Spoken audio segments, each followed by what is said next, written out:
Oh, I forgot to add myself. Hey up, it's Steve from the Old Yorkshire Geek, and welcome to Friday Night Appointment with Fear, episode 83. Yes, 83. This week we're doing Mimic. Supposed to be last week, but I was ill. Still not 100%, but we're getting there. We're getting there. So we're doing Mimic. Guillermo del Toro's Mimic. That's what we're doing this week, about giant cockroaches and stuff in the New York tunnel systems, I suppose you could say. But before we start, don't forget, like and subscribe, share the videos, drop a comment, hit the notification bell if you're subscribed already. Join us in the chat because we're live. Just make sure that we're live on YouTube. Yes, we are. We should be live on Rumble. Let me just refresh that and see if we're on Rumble. Yes, we are. And we should be live on Twitch as well. Fingers crossed. Fingers crossed. Come on. Are we live on Twitch? Yes, we're live on Twitch. Oh, crikey, I thought it wasn't going to work then. And Joshua Kanapke's here. I love this movie. And howdy. Yes, it's... I won't say I love it, but it's a good film. But I've not seen the sequel, so I don't know what they're like. And Josh Temple's here as well. We've got two Joshes here.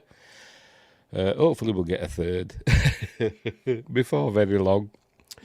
The Council of Joshes.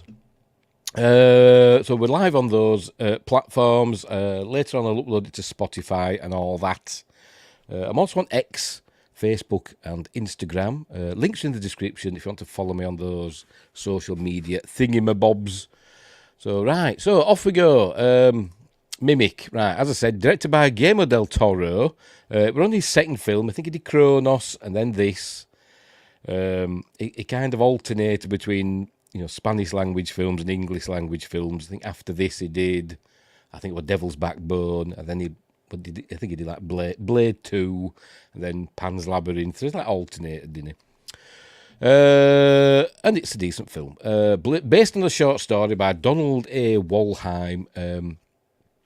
The script was, the screenplay, sorry, it was co-written by Matthew Robbins, who I only really know for, I think it was the director of Batteries Not Included, if it's the same Matthew Robbins.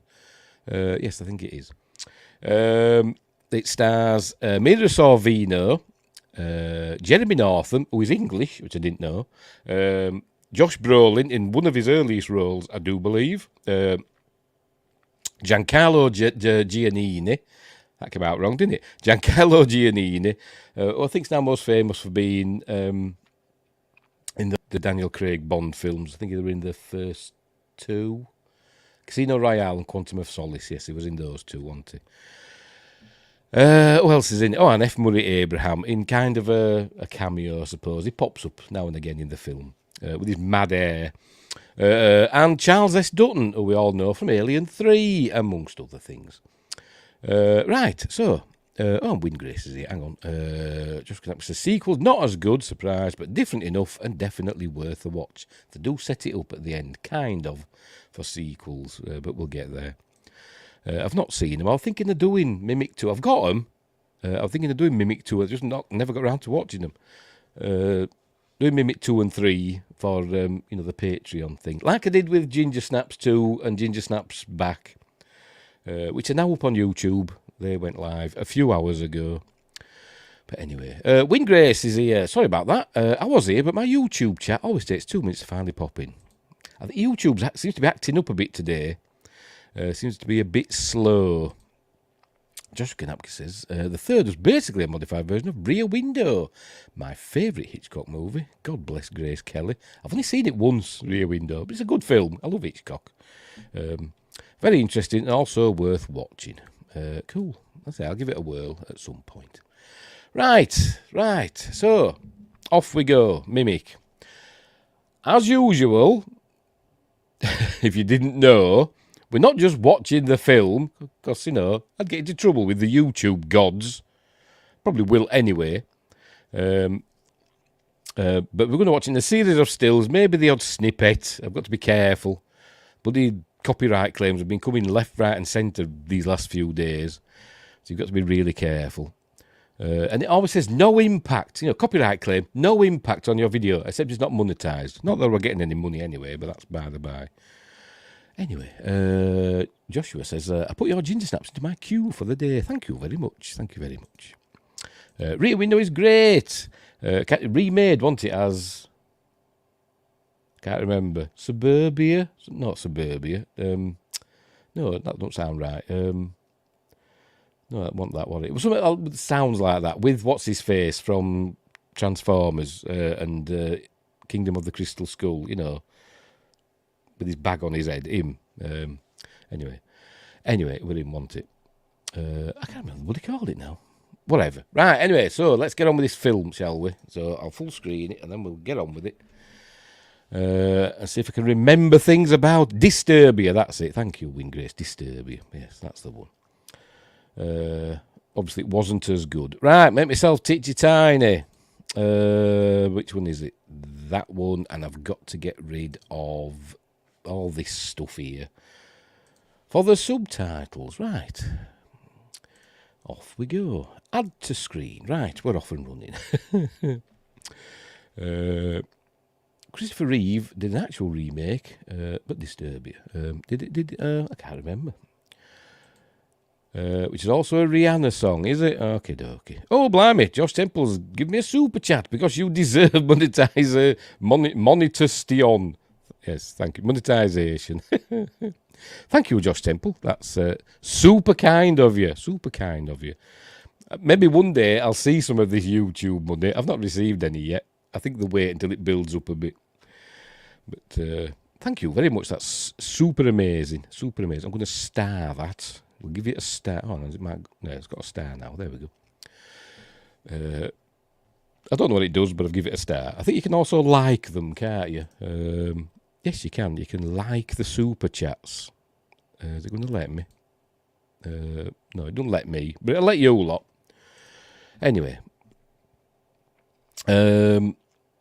He attached 2 books to a harpoon and flung it straight across the pond. Yes, he did. It came whistling through my window. Luckily, it was open. Sorry, fat fingering while working. I'm just fat fingering generally. But not in a sexual sense, if you know what I mean. Going to need that harpoon later in this movie. Yes, lots of bugs. It's like, is it the prequel to Starship Troopers? Is this where the arachnoids evolved from? That's now my headcanon. I've just decided. Anyway, let's get on with this film. Right, is it going to play? Right, off we go. Right, we go. I might swear in a minute because of what's going to appear any second now. Are you ready? Here it comes. There we go. I might do a bit of Jay Silent Bob. No, I won't swear. Those Miramax, you know the next word. If you're into Jay and Silent Bob. Right, off we go. Oh, and the subtitles reminding you. Mimic Director's Cut, horror English. Right, so we see New York, and it's all snowy, look. And we get the opening credits, which I don't like these opening credits to this film. They're kind of, I don't know, maybe it's just me, but it kind of gives me a headache. Maybe it's because I'm old, but it's all jerky and the text moves around a lot, and I find it very off-putting. But we learn that there's like a disease that's hit New York, and it's been spread by cockroaches, and kids are getting ill and dying. So that's what we're learning. And we see lots of butterflies and beetles and cockroaches and stuff like that being studied, etc. Wingris says, I'll add it to my headcanon, which means I'm doing my part. Hang on. We did Starship Troopers on Magnificent Mondays a while back. Go and watch it. And the film as well. Right, so off we go. There we go. Loads of bugs and text appear, and it's like I say, it's all does me head in, and it's Strickler's disease. That's what it's called. Death toll reaches 1,000. Crikey, they'd have shut down the city these days, wouldn't they? The country, the world. If we had a death toll like that. Sunday, December 29th, 1996. Anyway, and then we get photos of the poor little ragamuffins that are passing away because of this disease. It seems to be some sort of respiratory disease, as we'll learn. I don't know if it's based on reality. I don't know. I watched it with the Guillermo del Toro commentary, but I couldn't really understand what he was saying a lot of the time. I'm sorry. We all love Guillermo del Toro, but sometimes his accent's a bit thick, innit? And there were no subtitles for the commentary, which were annoying. There you go. Creature design by Rob Bottin. There's also other creature designs, which we'll get to. There we go. Other creature design by, how the hell do you pronounce that? Tiraben Ellingson. Never heard of him. Her, them, whatever. I don't know. And also, so we get 3 lots of creature designs. There we go. Rick Lazary, creatures created. So I wonder if they didn't have enough money to get Rob Bottin in full time, or maybe he didn't want to do it full time because he's the big name, isn't he, Rob Bottin? And maybe he just threw some sketches and threw them across the. He faxed them some sketches. 1996, 6, well, it'd been made in 96. Yeah, faxes were a thing then, weren't they? Faxed over his sketches, and this chap, Rick Lazzarini, at the character shop, that name rings a bell, I've seen that somewhere before. Created them. I don't know, I'm just making it up. I'm making it up. Right, Joshua Kanapke says, order of events, Mimic, Robocop, Blade Runner, Total Recall, Screamers, Soldier, Starship Troopers. All right, is this the TOYG universe, as we call it? I don't know. Oh dear. They're all connected. Right, so let's get this. Bloody credits are going on a long time, aren't they? Edited by Patrick Lussier. Will go on to direct films like, I can't remember. I think he did the Texas Chainsaw Massacre remake, didn't he? He's done something else as well, and I can't remember what. Did he do the Clash of the Titans remake? I don't know. That name rings a bell anyway. Come on, let's get on. Let's get on with it. Are we dealing with an epidemic? Says Man on Radio. Yes, we are. It seems. Directed by un film de Guillermo del Toro. Right. So, who is Mexican, by the way, in case you didn't know? Rick Lazzarini did Spaceballs. Maybe that's where I've seen the name then. I'd say I wouldn't have known, but it did ring a bell. Maybe that's where I've seen it. The name. Right, so a playground. See, empty playground, no children to play on it. Mostly because it's snowing, but also because they're all dropping dead from, I forgot the bloody call it already, this disease. But here we see, is it saying that the schools are closed because of what's going on and they're tying ribbons round railings and stuff? And here we go, we see this highly stylised children's ward. It's supposed to be like a church hospital because we see nuns and stuff. But see all these weird, what they call that, isolation beds, I suppose. And this is Jeremy Northam. He plays, can't remember, forgotten his name, you know what I'm like. Peter, Dr. Peter Mann, because he's a man. She plays, Mira Sorvino plays Dr. Susan Tyler. She must keep a name. I don't know, it doesn't tell us. Because soon she's going to marry him, Peter Mann, so she becomes Susan Mann. Even though she's a woman. Can you imagine? Oh, crikey, what would be going on with that today? Pizza the Hut. Oh, did he do Pizza the Hut, Rick Lazzarini? Right. Hut.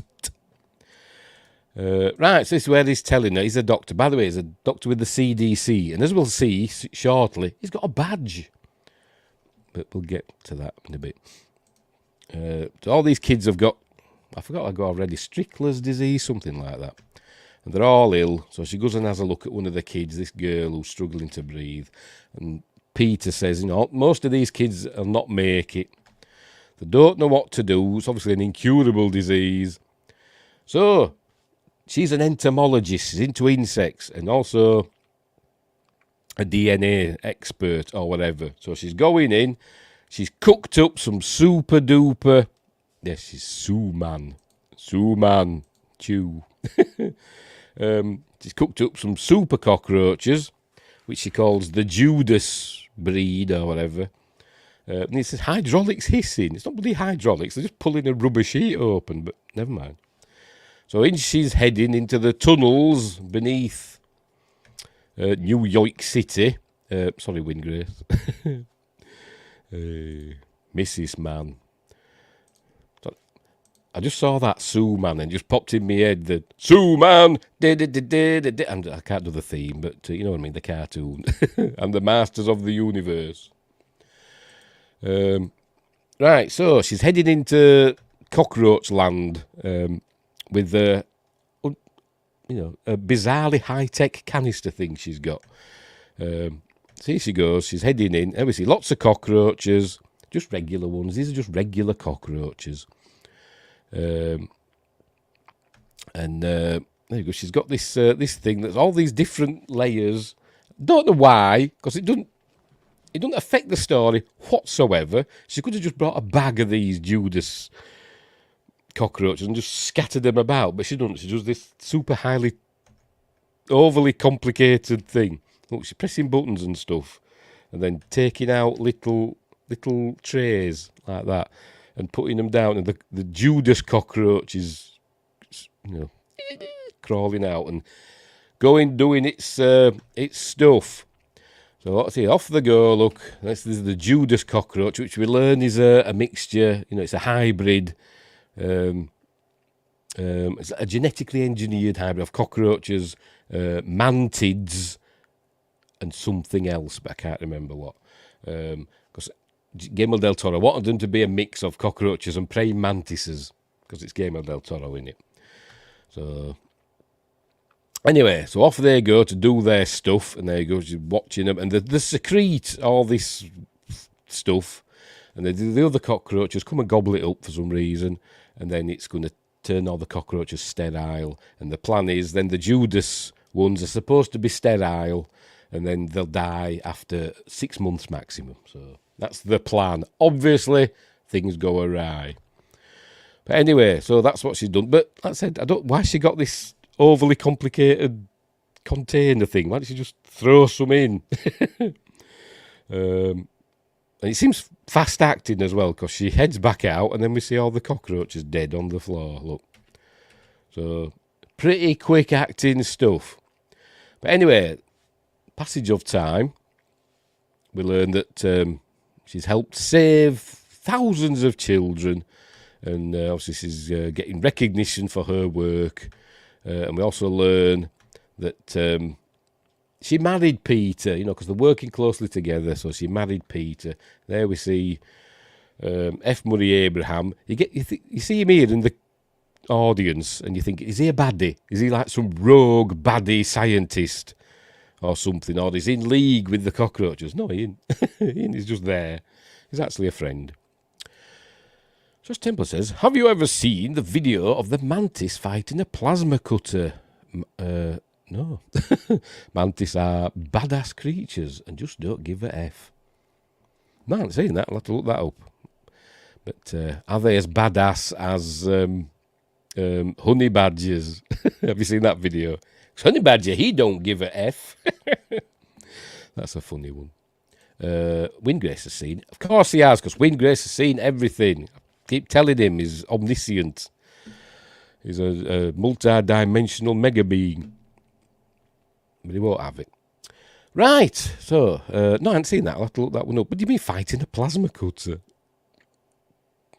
Don't know. I've seen the Deadly Mantis on Mystery Science Theatre 3000, one of my favourites. Hey.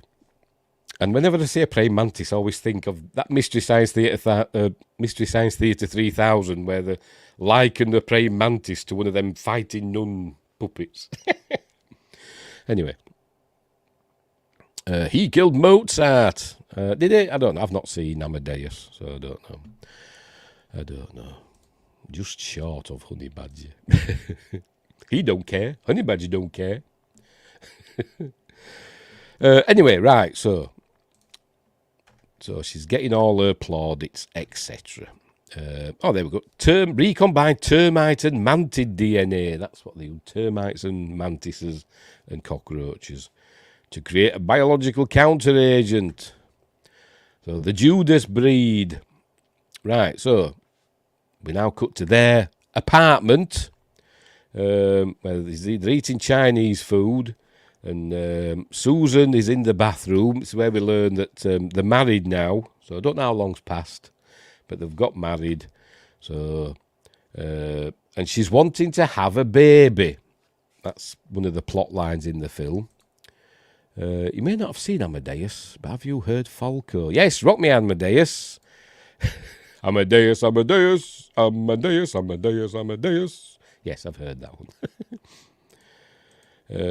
Unless she's looking at one of her Judas breed in the jar. Sorry, I was thinking of whiskey in the jar then.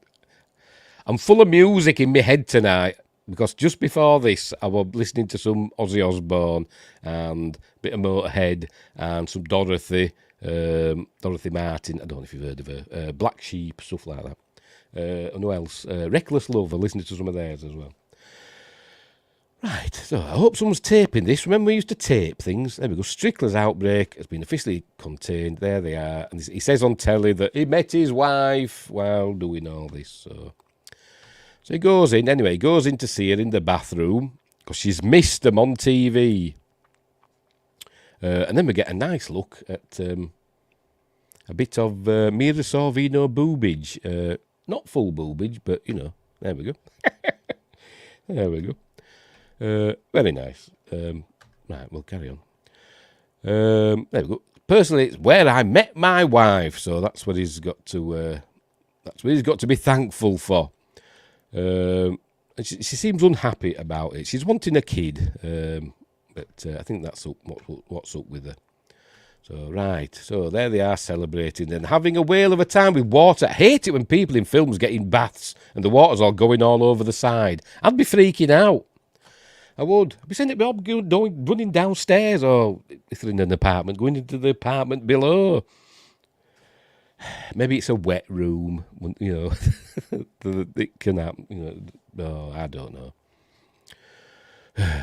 It also triggers me because it brings back memories of many years ago when my son Aidan was little. How old will he have been? Probably about 7, something like that. He was getting washed to go just before school. He were in the bathroom getting washed. Unbeknownst to me, he'd put the bloody plug in the sink, hadn't he? And left the tap running. I took him to school. When I got back, water everywhere in the bathroom. And by the way, at that time we lived in what I call an upside down house, where the living part were upstairs because it was built onto a hill. And the living part were upstairs and the bedrooms were downstairs. Very, very peculiar. But anyway, all the water had run down from the bathroom into my bedroom, typical, and got all on my bed and everything. And the plaster flaked off the wall. And it was a nightmare. So that's why I'm triggered by people getting into baths with water running about. Anyway, loved Mira in The Replacement Killers, another film I've never seen. Anyway, right, there we get a look at the Judas breed. You see, they're bigger already, aren't they, before they even start. Right, now we get another passage of time. Here we go, is it going to tell us? There we see New York. There we go, 3 years later. In the X-Files font. I know, it's Courier. Is it Courier font? And here we see a church. Jesus SAE, stamped addressed envelope. The V's missing. We learn it's not a church. We learn there's other things going on there. Right, this door comes open. This, I nearly said the O word then. East Asian chap comes out. We see he's some sort of priest. And he looks terrified, and he looks injured as well. He looks as though he's been hurt. And he slams this door shut, and something's chirruping and screeching and banging on the door, like that. And so he runs off, runs to the edge, and we see one of these cradles. Maybe they were going to fix the V in there. Maybe that's why that's there, maybe. In Jesus Saves. But then the door comes smashing down, look. So he's got to jump for his life, speaking in a foreign dialect as he does so. So he jumps. I think he's jumped already. Yes, he's jumped already. He jumps onto the cradle and it all upends. And, it's got paint on. They're not fixing the V, it's got paint on. And all the paint comes smashing down. And he looks up and we get his first look at the Judas breed mimic, whatever the hell you want to call them.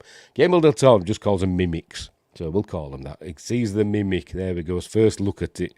Looking down at him. Mr. Funny Shoes, as Chewy calls him. Not that Chewy, a different one. Anyway, he falls. He slips and falls down and presumably dies here. Bang, there we go. There you go. I think he's dead. Just bashed his head on this paint can. Pity they didn't have a bit of blood in it, in with the white paint, but never mind. I mean, it is R-rated after all, as far as I know, But anyway, let's have a look. Mimic. Yes, it's a 15 certificate for us.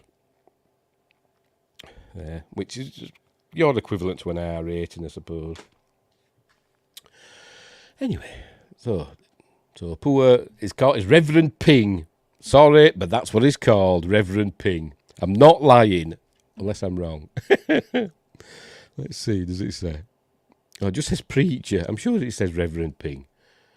Anyway.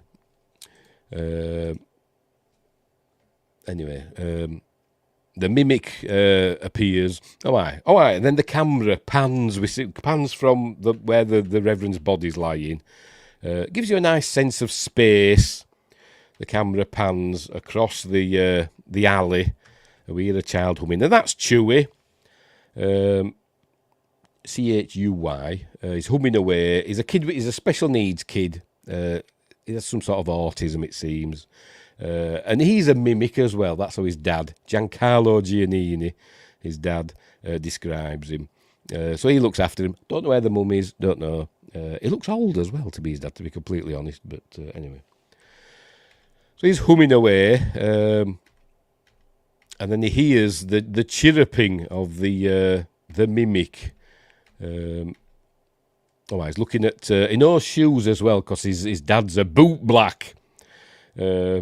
Shine shoes, shoe shine man. Reverend Harry Ping. Thank you. Told you. I wasn't lying. And he knows shoes just by looking at them. So we've got Oxford 7.5. But then he sees... there we are. Sees Mr. Funny Shoes. I'm going to call him that in a minute. Who appears and drags off Reverend Ping. As we see, there we go, drags him off down into the depths. But he likes to play the spoons, does Chewy. So, and this saves his life, essentially, because he can mimic the noises, the chirruping that the mimics make. He can replicate it with his spoons. So, in theory, the Sylvester McCoy Doctor Who, Doctor, if he ever came across the mimics, it'd be fine, because Sylvester McCoy likes playing the spoons, doesn't he? But anyway.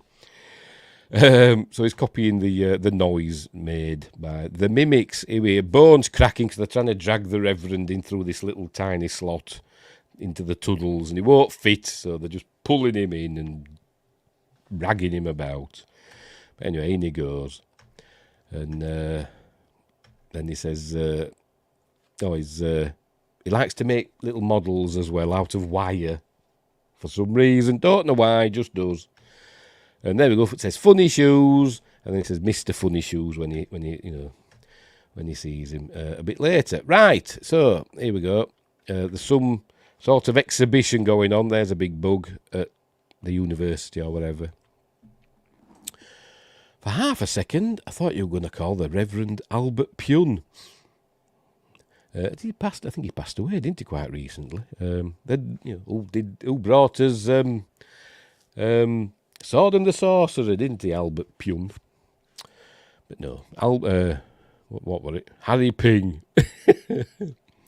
Anyway, so we're at the university or the museum or whatever, where Susan's, an entomologist. This is, I've forgotten again. Hey, what's her name? Remy, that's it. Remy, played by Alex Karomze. And I'm thinking, I've known her face from somewhere, so I had to look her up. She's in The Haunting, the 1999 The Haunting. She plays the woman that gets her eye almost taken out by the piano wire when it goes ping. So there we go. So that's her. And they're getting ready for some sort of attraction about bugs. and she's going to have dinner with the husband in a minute. There we go. Lunch, I mean, with her husband. And he gets a call. He's got to go and deal with something.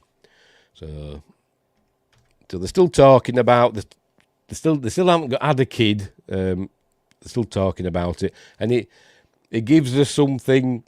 I don't know what it is. I don't know what she's supposed to do with it. She says it's made from. I've forgotten. Hang on, it'll tell us in a minute. Is it going to tell us? There you go. Do you know where it comes from? There you go. Urine of Italian menopausal nuns. And I don't know, it is kind of relevant to the film, because later on, I don't know if she's supposed to drink it or rub it on somewhere. I don't know. But later on in the film, they've got, you think, oh, it's gross. But later on, they've got to do something similar with the bugs and rub themselves in gross smelling, horrible stuff. So I suppose that's why that's in there. But it's supposed to help them have a kid. It's one of these, a natural remedy. But I don't think she's going to do it.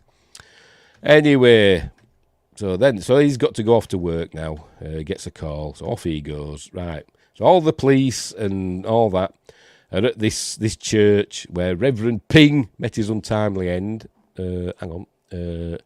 Josh Temple says, my daughter-in-law makes figures out of pipe cleaners. No patterns, just makes it out of her mind. And I have a beetle that has wings and all, and all that move. And it's amazing. Cool. I can't make sod all, me. I can draw a bit, but I'm rubbish at physical stuff. Yes, that sounds really cool and creative in the way I wish I could be. Yes, same here. I wish I could sculpt. I can't sculpt. I'm rubbish. Right. Where were we? All right, police and all that are here. Then we see that Peter from the CDC has got a badge. Is it going to show it? Here he comes in a minute. Oh, it's where we meet Josh Brolin, who also works for the CDC. Peter's his boss. He's called, I think he's called Josh, actually. I'll have to check now. Yes, he is called Josh. Yes, I thought so. So Peter arrives. There he goes, flashing his, it says CDC, and he's got a badge. Why? Why is the CD? Why do they have badges of the CDC? Not the police, are they? Does every government agency give all its people that work for it a badge? Can't you just have a name tag or something, or an ID card with his face on?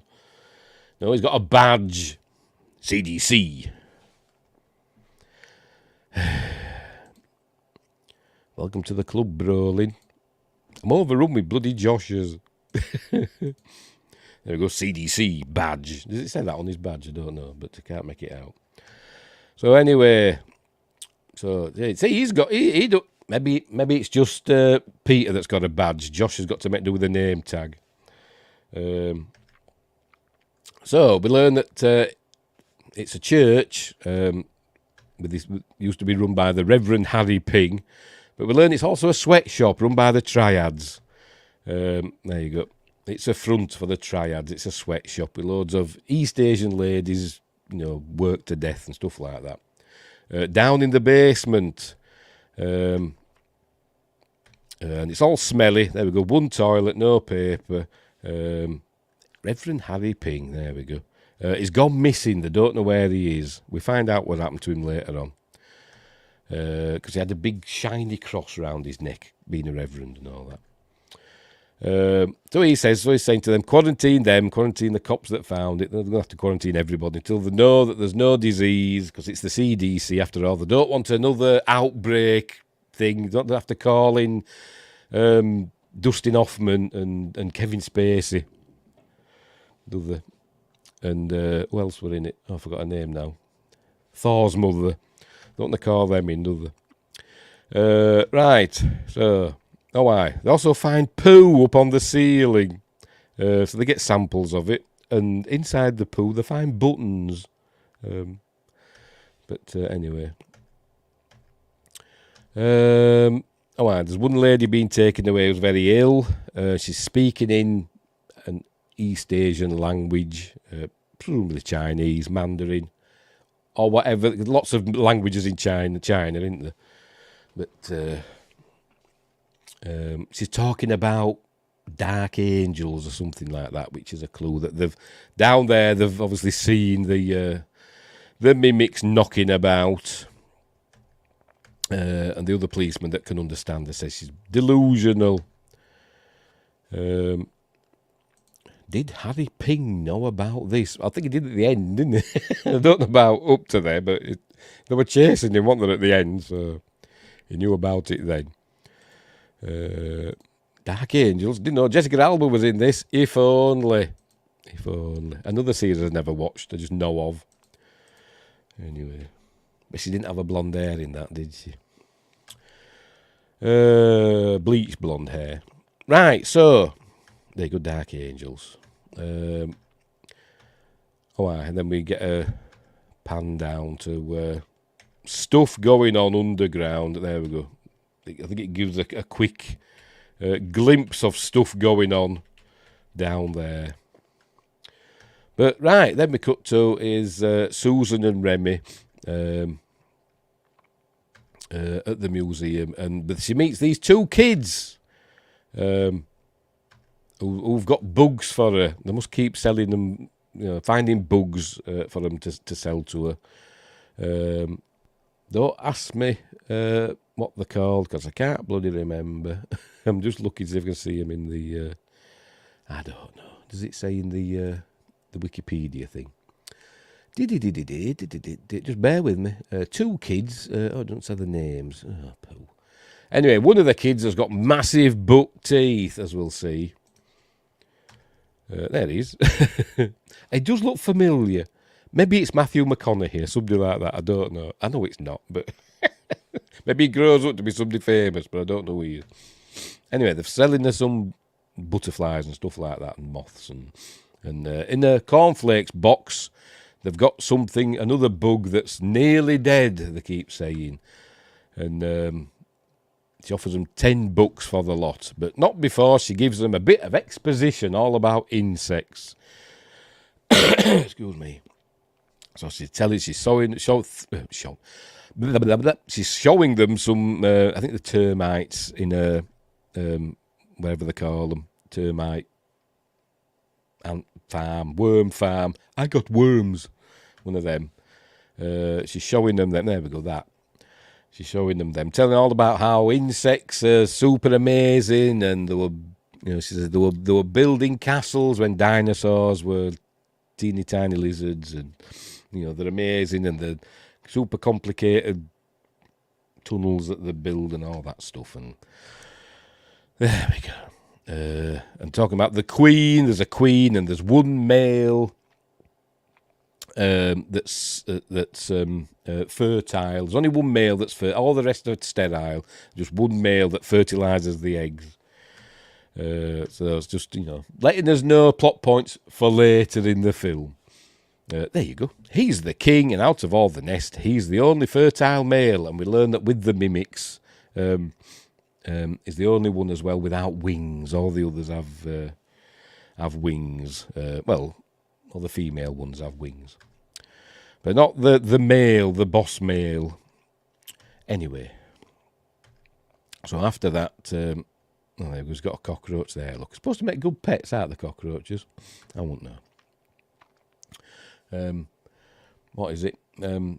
Fox Mulder's not a fan of them, is he, in the X-Files? It War of the Coprophages. That's a weird episode, isn't it? But anyway. Right, so they've got this other one. So she offers them $10 for everything, and she's going to throw in some tweezers and specimen jars and stuff so they can go get other stuff for her. So, spoilers, she's basically sending them to their doom. But we'll get there. There, so it's yours. Right, so off they go. And the window comes open somehow. Or maybe it were open already and the wind just blows in. And your papers! So they go and close the window. But then we see, I think, oh no, not yet. In a bit, we see somebody's watching her. But, there we go. There goes, they close the window. She's being watched by the mimic. Right. I see. I don't know his name. Is it? I forgot his bloody name. Where are we? Manny. That's it. Chewie's dad is called Manny. Speaking of worms, why did RFK Jr. revealed he was? Yes, apparently worms were eating his brain or something, weren't they?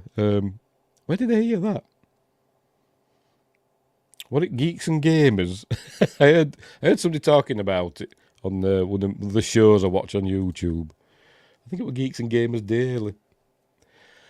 I think Drunk 3PO were on about it. Anyway, he picks up a bit of wire, look, does Chewie, because he likes to pick up bits of wire, shiny wire, to make his little models. He makes models of Mr. Funny Shoes. Right, so...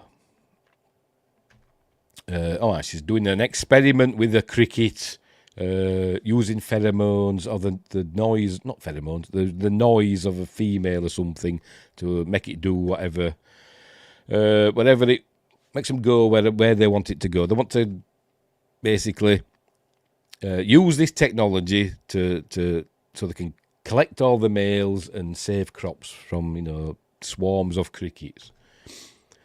But then she's going to go check this critter in this box. There we go. The weird bug in oddly neat writing. Oh, is it going to show us it? Oh, for Pete's sake. She opens it. There we go. The weird bug. That wasn't written by one of them kids, was it? That was written by, the production designer, professional artist, pretending to be a kid. They even spelt weird right. What kid can spell weird properly? Correctly, whatever. And also, do the extra mile of doing a red line with a green arrow on. The wouldn't. Unless he got his little sister to do it, I don't know. But anyway. The weird bug. Anyway, she puts her hand in and there's a jump scare. Nothing happens. It's just a jump scare. So she goes and gets her tweezers. He's having a moan, is Peter, about, these crappy jobs is to do. Josh tells him in the poo that they sent to the lab, they found buttons in. So this just tells us that they've been eating people and sticking their poo up on the ceiling for some reason. Must be a thing that bugs do. I don't know. There you go. Buttons. Says maybe they needed the fibre. Right, so she's cutting open the box. I don't know. She just had it open a minute ago, but she's cutting it open delicately. And going to get her tweezers out, and she's looking for whatever's inside. And there she finds it. It's a cockroach, but it's a Judas cockroach. And she says it's just a baby. And look how big it is. It's just a baby. Then it bites her.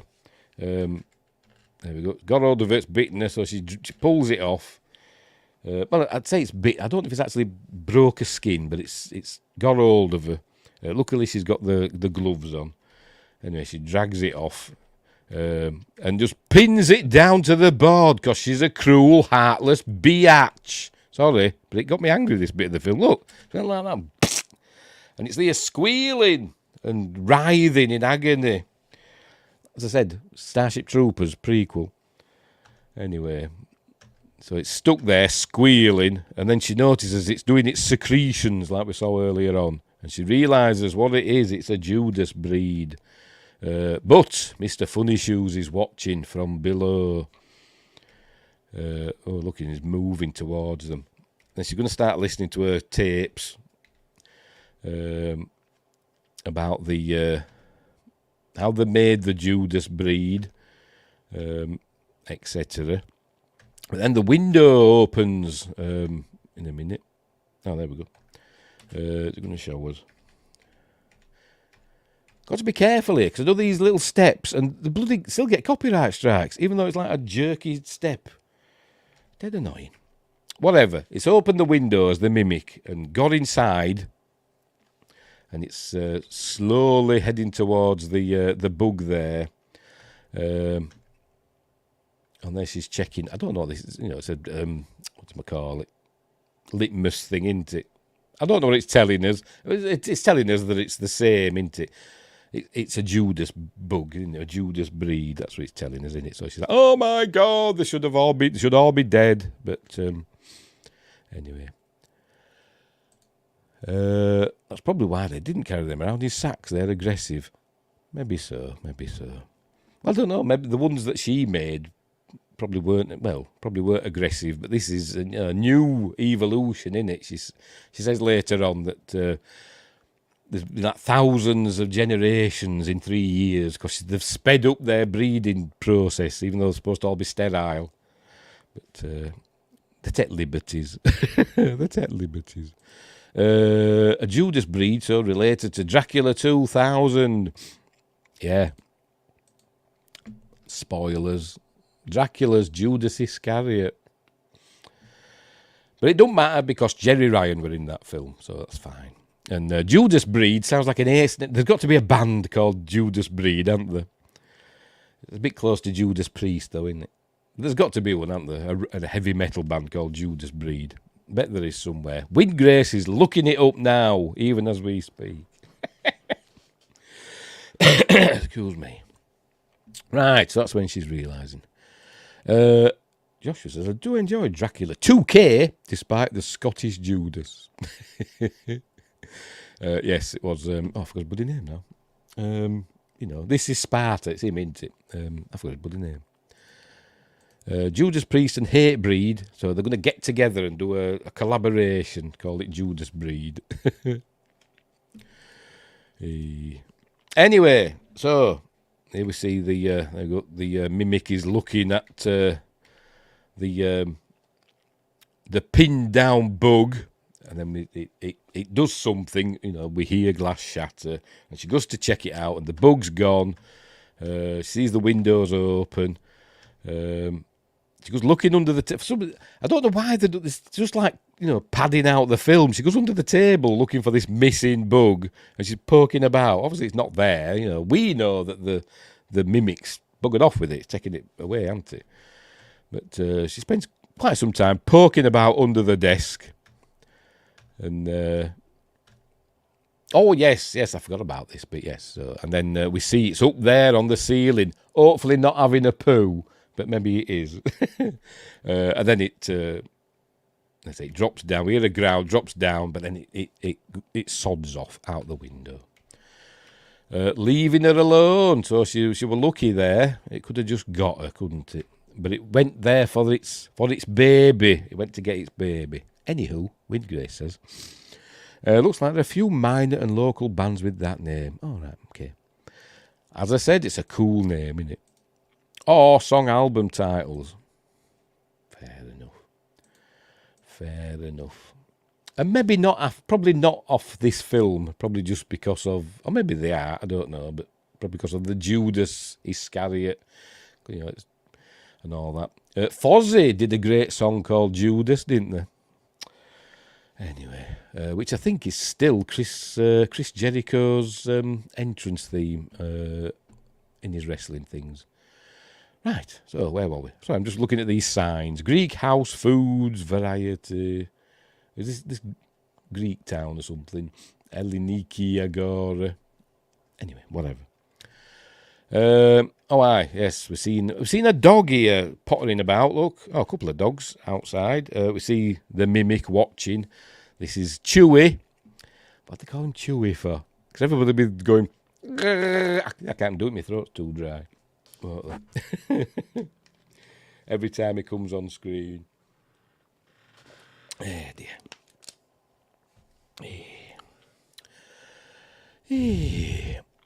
I'm imagining a Judas breed in the centre with wings coming off.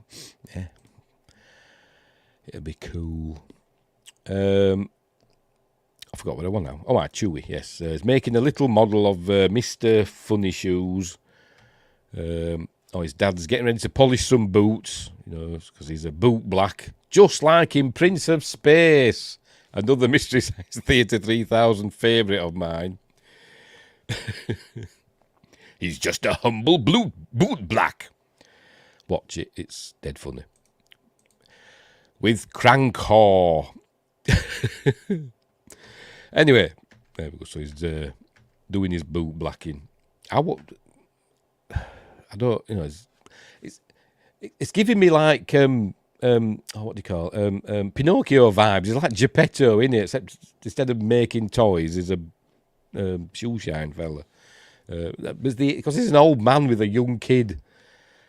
Anyway, maybe he's his granddad. I don't know, but I don't think it makes it entirely clear whether he actually his son or his grandson or what. I don't know. Does it say on Wikipedia? Does it say? Let's have a look.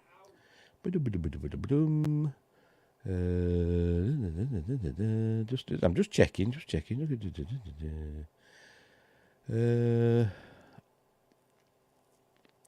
say.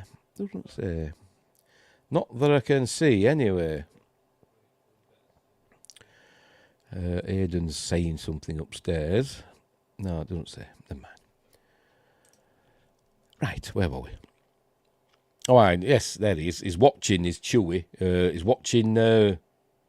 Funny Shoes heading to the abandoned church, / sweatshop.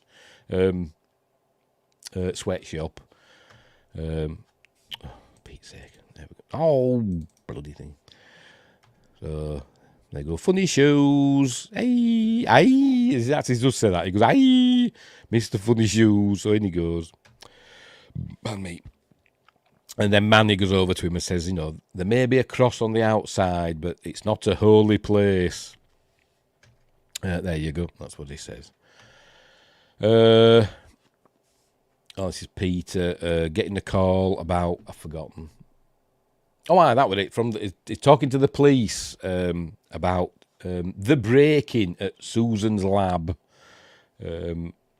So Peter's worried for her that somebody broke into her lab while she was there, so he doesn't want her to work at night anymore. She says, "Well, I might have to, but I don't want you to. Somebody broke into your lab." Blah blah blah. But anyway, Josh Knapp says there would have been a much better Geppetto than Tom Hanks. I didn't see it. I haven't seen that one. Dear, I bloody hate Geppetto. Does me head in. Makes a kid out of wood, which magically comes to life, and Geppetto's like, just fine, whatever.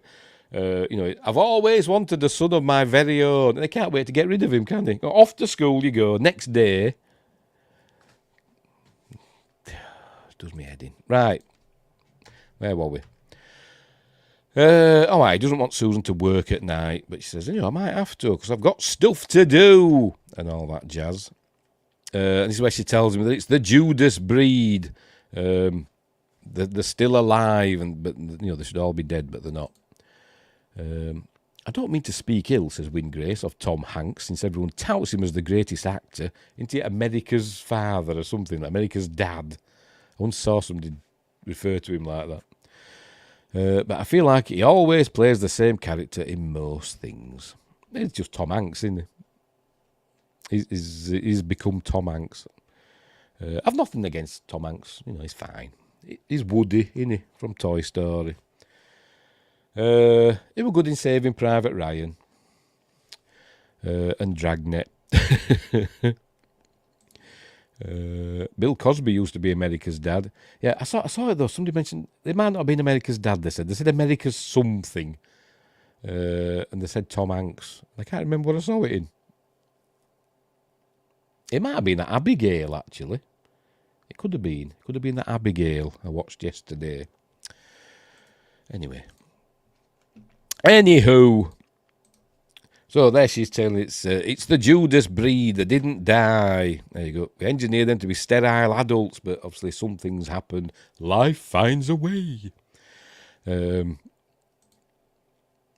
you, Wyngrace, says Josh Temple. I feel the same. I like him in Big and Greyhound, but that's it. Yes, it's fine. Nothing against him, but, but he's whatever, I suppose, isn't he? Where were we? There she's going on about the one that she examined with a baby. So obviously they're going to be much bigger when they grow up. So they've got to go and find where the kids got it from. So we're on the subway now, the metro, whatever you call it. This is Manny doing his polishing somebody's shoes. I shine them good, you know. But when is this? Is this in the 1920s or something like that? Whatever. This is actually Charles S. Dutton, in the having his shoes done. But anyway, Chewy's watching as Peter and Susan are trying to get into this room. There you go. But the lock's being changed. They can't get in. This is where they're asking these kids, you know, if they've seen an egg sack. I forgot what they call them. Does it tell us? There we go. An oothicker. And all I could think of were in is it Monster House, where the house has a uvula. That's all I could think of. And told it was a girl house. Oh dear. Anyway. Forrest Gump, Dragnet, Philadelphia and Toy Story. Yeah, that's about it, isn't it? Everybody knows him from... and Big, obviously. He's done things I like. I just don't really feel he ever loses himself in a role. I kind of did in Philadelphia. He won an Oscar after all, didn't he?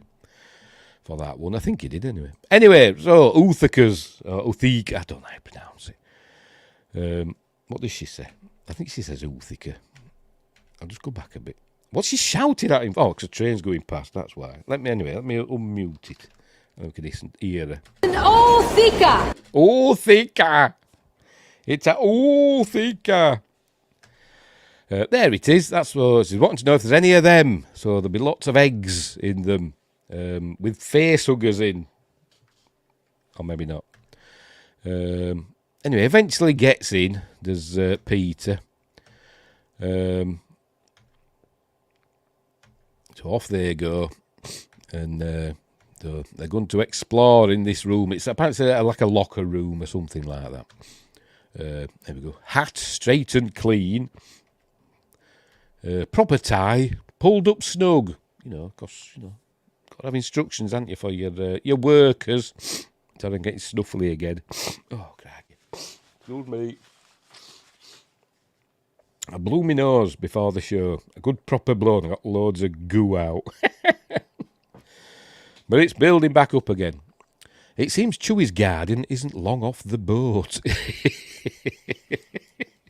Yeah. It's like from another age, isn't it? I don't know. You know, a shoe shine people still a thing? Don't know. Right. So they're in this locker room. Looking for clues. And they see that underneath some of the lockers, she drops some, like, glass beads or whatever. I don't know what they are. Them.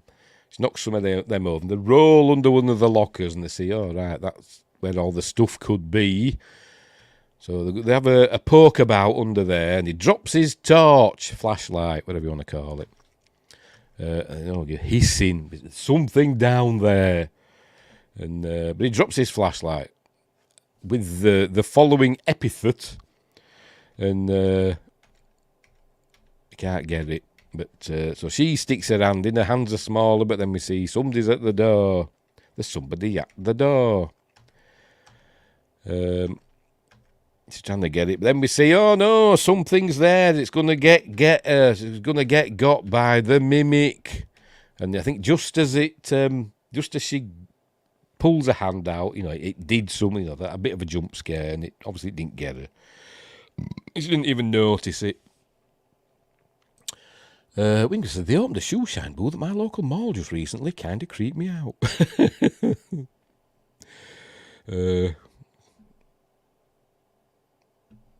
Why did it creep you out? I'm sorry. It made my brain go funny then. But all people with their trainers on and stuff having the shoes or trainers blacked. Oh dear. It's still on about Tom Bloody Hanks. Anyway, maybe in the original script for that Abigail, maybe it was Bill Cosby, America's dad. Obviously, he's problematic now, isn't he? So they changed it to Tom Hanks in the script, maybe. That just occurred to me. Right, so anyway, Charles Dutton's found them. I think his character's called Leonard, I think. Let me check. Yes, he is. Does he have a full name? Doesn't tell us in thingy. Leonard Norton. Officer Leonard Norton. People tried to pressure you into getting your shoes shined up. I'm in trainers, that's what I'd be saying.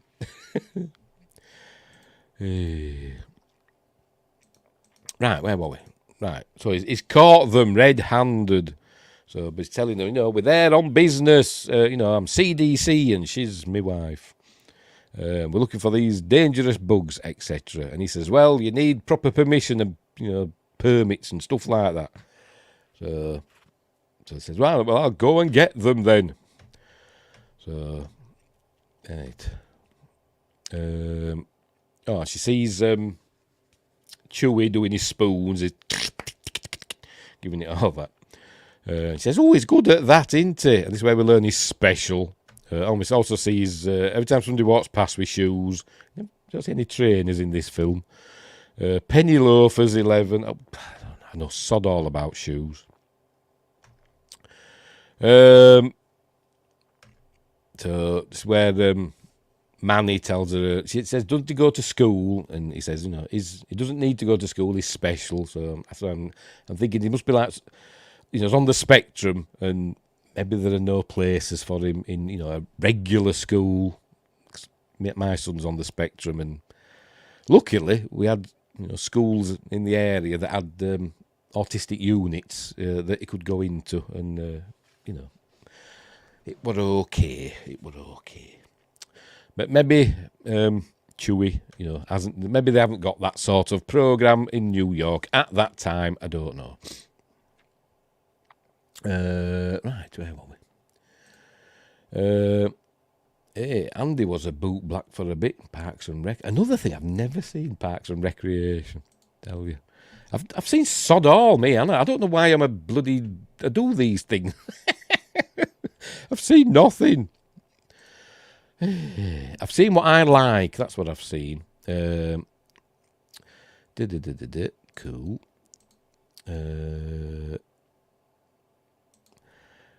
He's talking about Parks and Rec, and I've no idea what you're on about. Anyway. What you're on about? A Man Called Otto. Is that a film? It does ring a bell. Anyway, stop talking about Tom Hanks. God, I wish I never brought him up. Right. So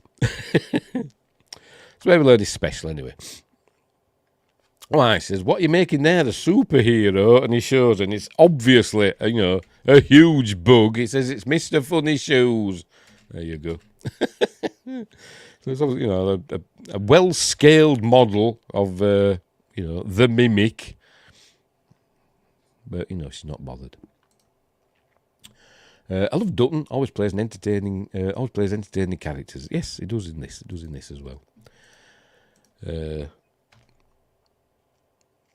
Right, so he's telling them, come back with the proper permits. So he says, right, I will then. So he's going to get a permit. So we meet these two. Don't know the names. These two kids. They're out looking for more bugs to earn more money off Susan.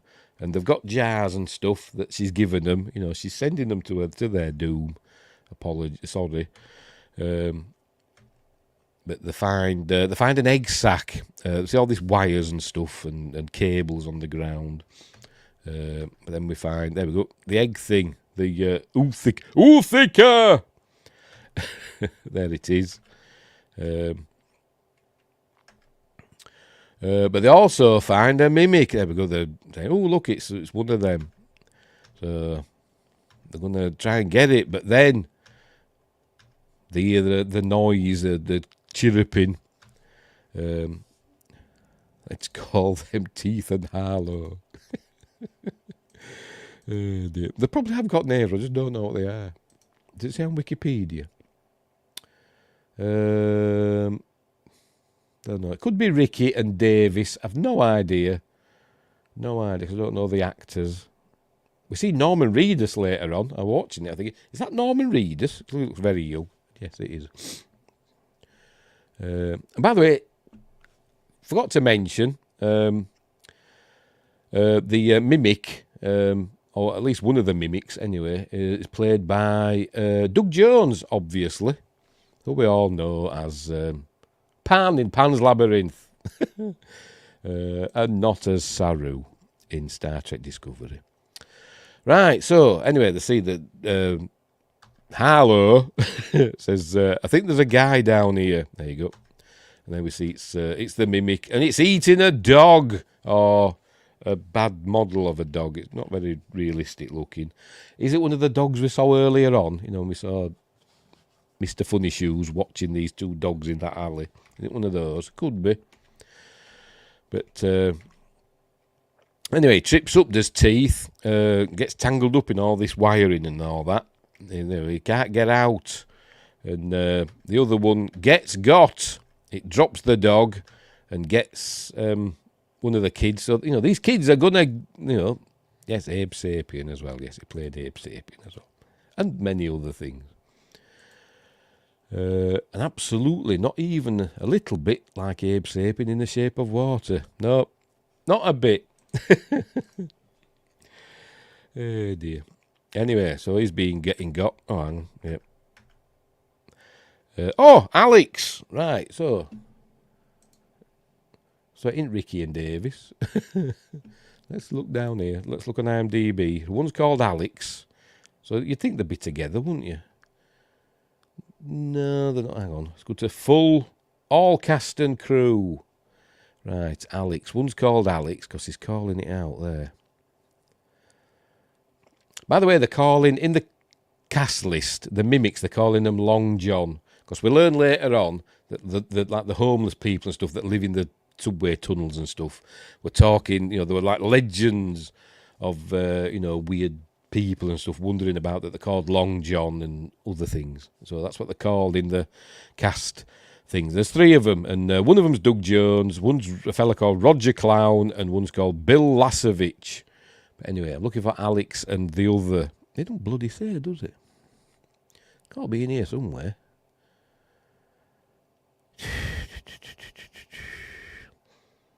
No. The uncredited. They're not even in the uncredited part.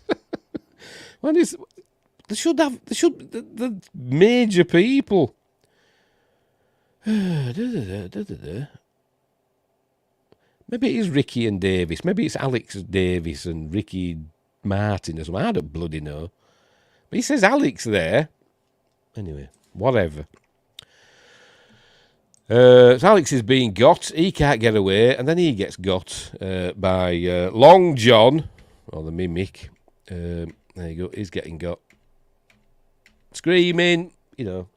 Guillermo del Toro said, you know, they told him when he, you know, put the script in or whatever to Miramax, you can't kill kids. And he says, watch me. There we go. Just eating the kids or ripping them apart or doing whatever they're doing to them. So, you know. There we go. Right. So we're in some academic facility with F. Murray Abraham, who plays Dr. Gates. And me. Don't care about the kids, just not dogs. Yep. What should it have been? Another kid it were eating. It should have been. Should have been a person they caught it eating. Should have not a dog. But anyway, that Guillermo del Toro shows he'll kill anything on screen. Anyway, right. So she's gone to see Dr. Gates. She gets a phone call from Peter saying they've got the permit, so they're going down first thing in the morning. So right. So she's going to talk to Dr. Gates, and you kind of get the impression that he's like a mentor to her. But he must have been one of the scientists that kind of had reservations about what they were doing. But they seem friendly, so as though he's a mentor. But there you go, she asks, you still think making the Judases was wrong? But he says he's got 2 grandchildren that are still alive, probably thanks to you. So he says, I can't really judge you because it's complicated. There you go. And they talk about the... she says, talking about how could the Judases still be alive and all that. And he says, evolution has a way of keeping things alive. And she says, but they all died in the lab. He says, but you release them into the world, which is a pretty big lab. So that's the science out of the way. Anyway. James Costa is Ricky the Teeth. Javon Barnwell is Davis. Right. Okie dokie. IMDb and Wikipedia are bloody useless, aren't they? Anyway. Ooh. Dum boom. Right, where were we? What's happening now? Who's this? Oh, this is Manny, isn't it? Yes. Chewie is going to head out to the church for some reason. He can hear them making the noises in the church, the mimics. So he decides, for some reason, don't know why, just does. Kids decide to do things, don't they? Especially autistic kids. But anyway, he decides to go and check it out. So off he goes with his little model and his spoons. Heads over the alleyway, crawls through, leaves his little model for some reason, but goes into the church and he encounters 2 of the mimics. And hang on, there we go. And he's playing his spoons. He's like copying what they're doing, and they're copying.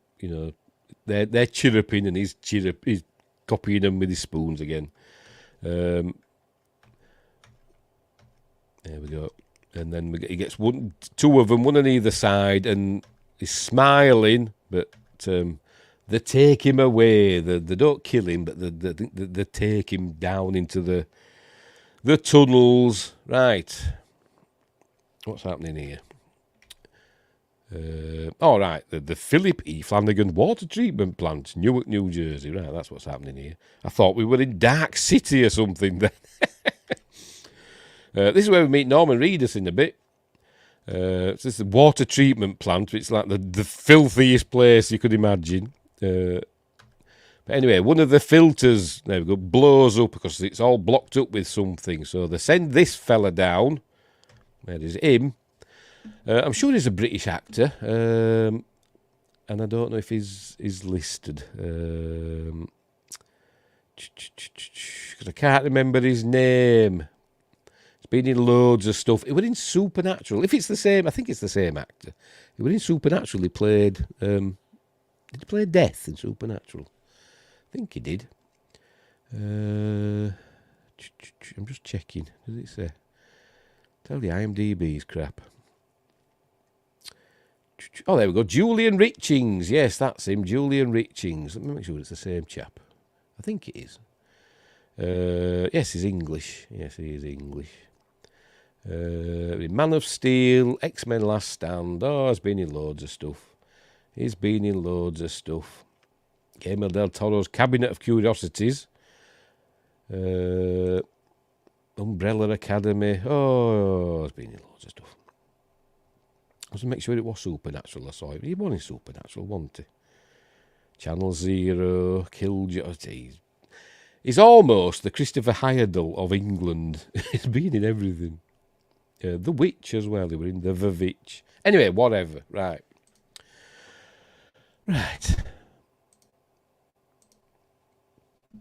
Anyway, so he's heading in with a pole in his hand. Not a Polish chap. He's heading in with a pole in his hand. And he thinks it's a kid, but I don't think it is. It says, I think it's a kid, and something icky they pull out. I'm going to show it. There we go. But it's not, because you're thinking, oh, is it one of them 2 kids? Oh, no. But I don't think it is. Right, Peter gets a phone call. It's from Remy, or Remy, I don't know how to pronounce it. And wants to talk to Susan. She's taken a pregnancy test, so she's got a timer there. So she's maybe thinking she's preggers. So he's watching. So anyway, this scene. Apparently, she was supposed to. She's supposed to know that she'd become pregnant, but Guillermo del Toro didn't want her to know she was pregnant, so that's why the scene plays out the way it does. Anyway, they're waiting away. She's on the phone to Remy. Remy's they've contacted her office or whatever about what they've found in the water filtration plant. So obviously, it mustn't be a kid that they've found. It's obviously a bug that they've found. A big giant bug. So she's got to go. She says, I'll be there in 20 minutes. Anyway, so the alarm goes off. She's done a timer thing, for this test. And it goes off and it hasn't done anything. So she thinks she's not pregnant. And she throws it in the waste basket. So off she goes. There we go. The camera pans down. And we see... There we go. She is pregnant and... Peter sees it, so he knows, but she doesn't know. She thinks she's not pregnant. Don't know why he didn't want to know she was pregnant. They just didn't. But anyway, also Doug Jones was the Silver Surfer. Yes, he was, and a lost dude in the tunnel in Absentia. I've seen that, and I can't remember. Can't remember what happens in it. Can't remember. Been a while. And Winggrace hasn't seen it. I've seen it, but I can't remember what happens in it. Anyway. Is that the one with the coming out of the walls, or is that another one? Can't remember. Anyway. Right. Here's Norman Reedus. A young Norman... excuse me, Norman Reedus. He must have been the one that made the call. So he's going to show them what they pulled out of that filter. And it's a big bug, I think. There it is. He says if it's more than 4 legs, it's not an animal or something. It's pretty solid for a film of its type and budget. Yeah, I'm sure I've got it. I've seen it, but I can't remember what happens in it. Anyway, found this big bug. There we go. If it's 5, great subtitles, lads. If it's got more than 4 legs, it's not a mammal. No, it's not a mammal. Right. Oh, Peter's found the pregnancy test, so he knows that she's. There you go. Oh, and he's throwing it up in the air. He knows that she's pregnant. Right. This is Manny, isn't it? Oh, yes, and it realises that Chewy's gone missing. So he phones the police, and the police won't do anything, even though it's a kid, a special needs kid. The policeman says on the phone later, in a bit, you've got to wait 48 hours. You thought, is that true? Even with a kid? But anyway, so he basically gets a crime number. Anyway, Josh is heading into the subway. Josh and Peter and Leonard, I think, are heading into the subway. Here they are. Because he's got his permits now. Is it related to the TV show? I didn't even know there was a TV show. Oh dear. They're heading into the tunnels. Right, so in they go. And they're talking about got burrows going down 7 stories here. Spelt stories wrong. Should be EY, not IE, but never mind. And so they're heading down, deep down into the maze of tunnels beneath New York. And I'm watching it as it shows them going through these tunnels and stuff.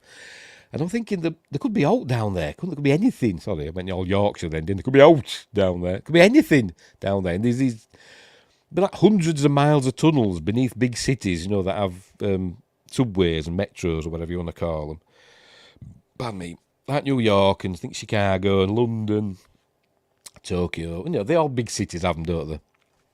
And there could be anything living down there, couldn't there? Anyway, right, so... This is Manny on the phone. It's 48 hours. So, it's a kid. Surely they should be, on the case. But anyway, so he decides to go and look for Chewie himself. And this is his clue. He's thinking, oh no, he's gone to look for Mr. Funny Shoes. So he's going to go and check it out himself. The 48 hours thing is a movie myth that people believe and has actually led to poor decisions in real life. There you go. Seems a bit silly, doesn't it? I can imagine it with an adult. You think adults can just bugger off and do whatever they want, can't you? But the kids. Anyway. Don't know about a show, but I'm thinking not. It's not about Absentia. Movie is about a lady whose husband disappears when he goes for a jog, gets declared dead in Absentia, but she doesn't believe it, and shenanigans ensue. Yeah, it's like portals and stuff. Is it that one? It's like portals and things that happen. If that's the one I'm thinking of. Anywho. He's off to look for Chewie in the church/sweatshop. Oh, sorry, snuffling. Oh, excuse me. I'm going to have to go blow my nose again. Hang on. I'll be back momentarily. I'll find something interesting. There we go. For you to look at. I'll be back in a moment.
I'm back. Hope you couldn't hear me doing all that. Blowing my nose and snuffling and snotting everywhere. Right, I'm back. Synopsis of the show. After being declared dead in absentia, an FBI agent reappears after 6 years and sets out to reclaim her family identity. A woman. Identity and prove her innocence as the prime murder suspect. We did Hellboy 1, didn't we? In Magnificent Mondays a while ago. I'll get round to Golden Army because that's a good one as well. I'm lagging about 90 to 120 seconds. All right. Okay, I'm lagging about 10 years, just generally. But anyway, right. So Manny's heading into the tunnels, looking all muscly there, isn't he, in the rain, pulling up the doing like a David Banner. But anyway, he's going in. Oh, stop doing that. There we go. Right, so down he goes. He's going to look for Chewie. Meanwhile, these are still pottering about. Peter and Leonard and Josh. Right. So yeah, Leonard talks about the mole people, the people that live in the sewers and the tunnels and stuff. And it's them that talk about Long John. There you go. Crackheads, dope heads, shitheads, which is what I'd be, and mental cases. They're going to talk about. Then they've all gone, they've all disappeared, and the rats have disappeared as well, we'll learn. Then people started dying. Then they think there's some, there we go, Overcoat Slim, I couldn't think of what they're called, Overcoat Slim, which is a cool name. I like that one, Long John. But I like Overcoat Slim. That's cool. So that's the legendary whatever's down there killing off the undesirables. Anyway. So, right. They find some pictographs on the walls with a picture of maybe what is, a mimic there. Don't know what all this other stuff means. But Anyway, then he gets a phone call from Susan. I think she's up on the platform waiting for him. But it's a bad reception. And, she's on the way or whatever. No, she's still with... she's either in her office or she's still at the water treatment plant. But she can't hear him properly because he's underground and she's, it's bad reception. And he's trying to tell her the test was positive, but she can't hear him because it's all going... and all that. But anyway. Right, so she's going to meet them. Meanwhile, man is looking for stuff. Looking for Chewie still. But who does he find? I can't remember. Said footsteps approaching, didn't it? Who's he going to find? I genuinely can't remember. Don't know who he found. I can't remember. Couldn't hear a thing, mate. Couldn't hear me blowing my nose and all that stuff. Yes, portal like and that. Yes. It's coming back to me now. Overcoat Slim versus Judas Breed at a Battle of the Bands. Yes. It'd be proper rock as well, not this new rock, not this new metal, NU metal, Oh dear. Anyway, whatever. Right, what's he up to? I can't remember this bit. I've just bloody finished watching it and I can't remember. Maybe I was distracted. But F. Murray Abraham's doing something and I don't know what. Oh, right. Remy's arrived. Right. So they're cutting open the Judas bug. Don't know why. Can't remember. Oh, yes, they've got lungs. That's it. They find out that they've got lungs.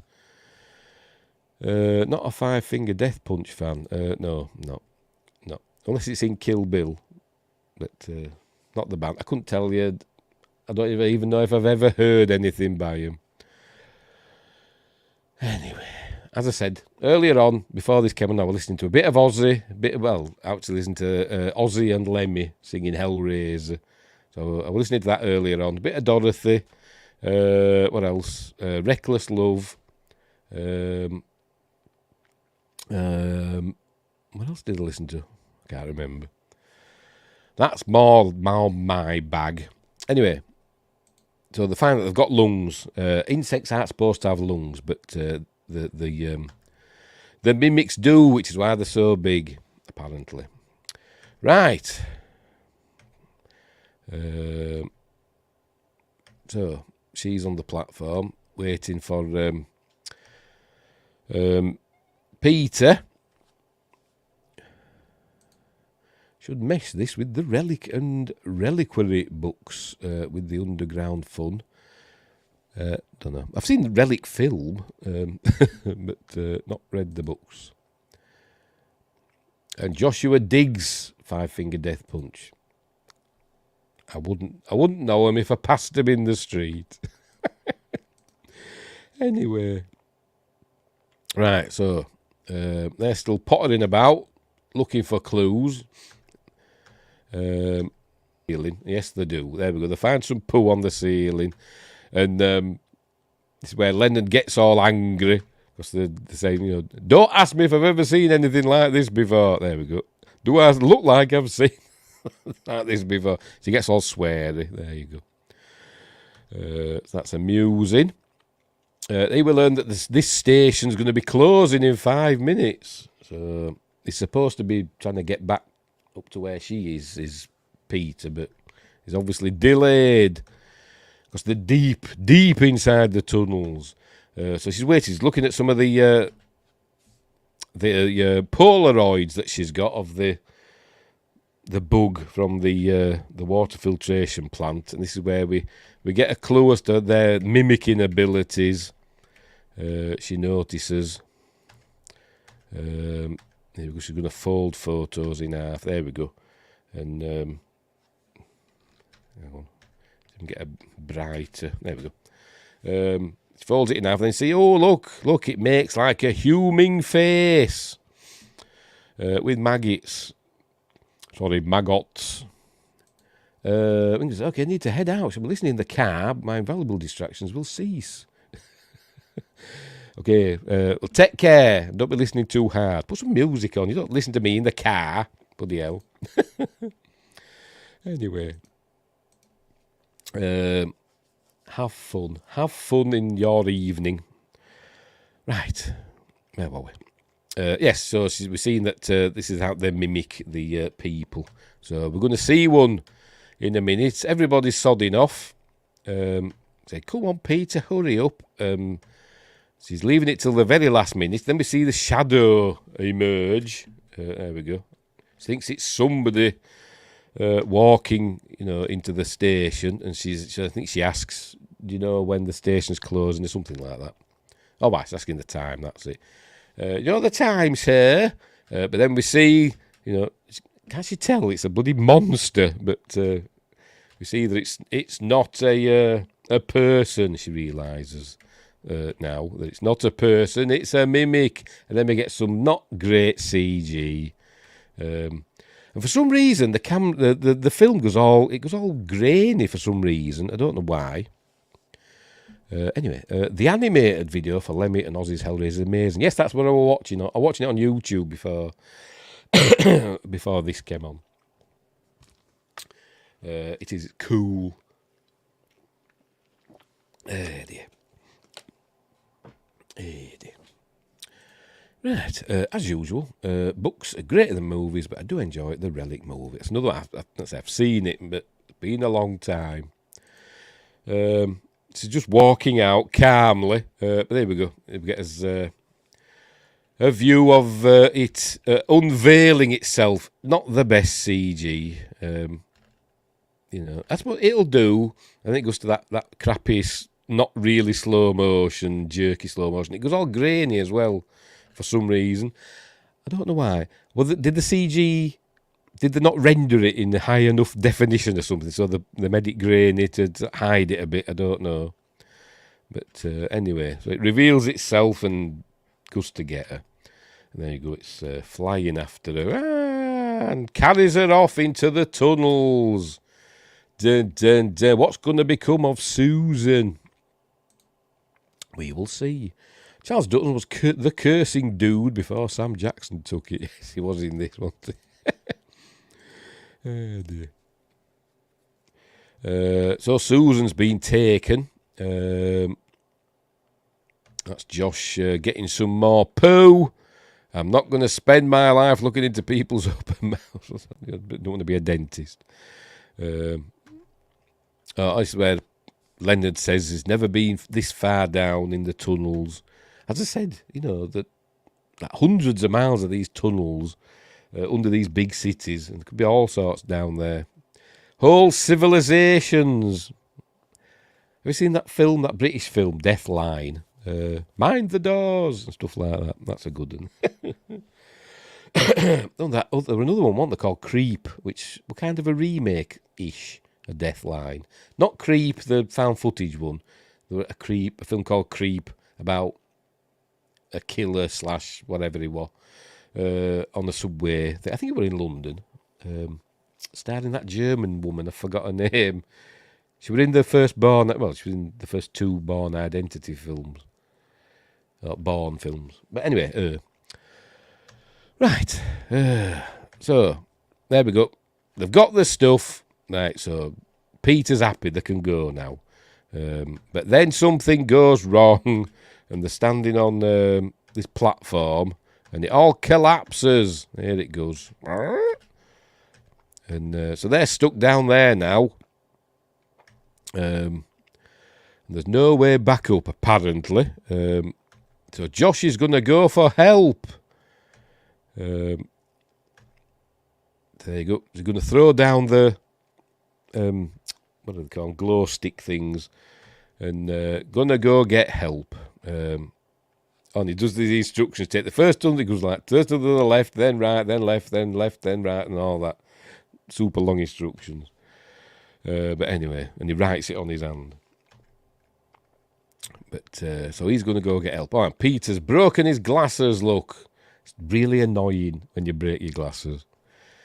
But thankfully, it's only ever happened to me once. But when somebody punched me in the face. But anyway. Right, Susan's alive. She wakes up and she's been obviously taken to the larder of the mimics, because that were in the exposition dump that she gave earlier on to the toothy kid. The insects, like termites and stuff. Remember, they're made from termite DNA as well. Take their food into a larder. So that's obviously where she's been dumped. We see there's other bodies in there. Of course, there's insects buzzing. Oh, I didn't show it. She goes to get this. There, we've got a pole. I keep talking about poles. But that's what it is. There it is. And it's stuck in her body. Is it going to show the body? There it is. It's stuck in a desiccated or whatever corpse. Maybe not desiccated, but it's gooey. Looks like bloody Arnold Vosloo in The Mummy, doesn't it, a bit? Being all gooey. Or juicy, however they describe it. Anyway, so off she goes, weapon in hand, looking for a way out. Trains pass overhead, it all rumbles and shakes. Trains pass overhead. And we hear the chirruping of the mimics, so she's scared. And she passes under. There we go. She passes under this, like a pipe, a tube, or whatever that seems to lead up to the surface, or at least up to a brightly lit area. And there's people walking about. She's calling for help, but nobody can hear her. And it's kind of reminiscent of Brett in Alien, isn't it? That scene just before he gets got by the xenomorph. But anyway, there you go. But they can't hear her, so she's still stuck down there. She's crying for help, and the mimics have super good hearing, so they can hear. They've been alerted to her cries. So she's running for her life now, being chased by one of the mimics. She did get it with the pole. She rammed it with the pole. We saw her stick one to her board earlier. She does the same, but in a larger scale. And she's hurt it. Anyway, she goes running off. And they're still coming after her. Hang on. And she sees this... there you go. She sees like this a pipe or whatever with a grating over it, and she opens that. Luckily, it just opens. It's not rusted shut or anything. She just opens it up and jumps down. I'd have been like, bloody hell, this is heavy. But she gets down, but she's dangling. And the mimic arrives. Oh, for Pete's sake. And makes her drop down, so she falls. But she's all right. She's fine, because she's the heroine of the movie. But anyway, cutting back to Josh, he's still trying to find his way out. And he finds lots of eggs. So he's like, oh dear.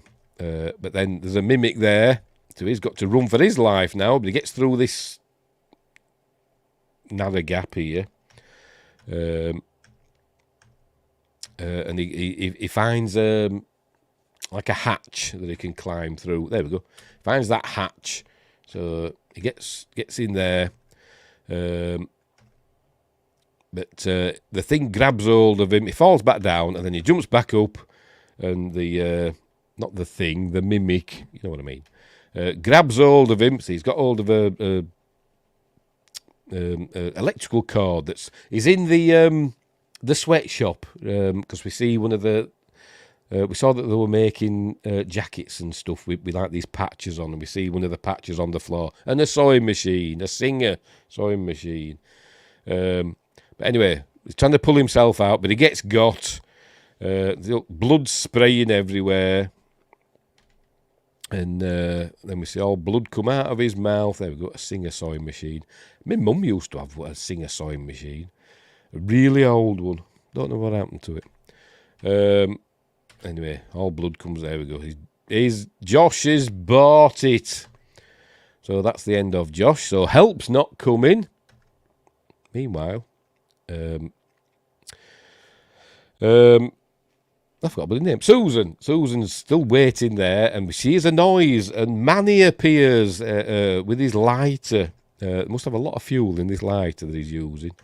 But he appears up there. Oh, in a minute. There he is. So he sees her. Sees her down there.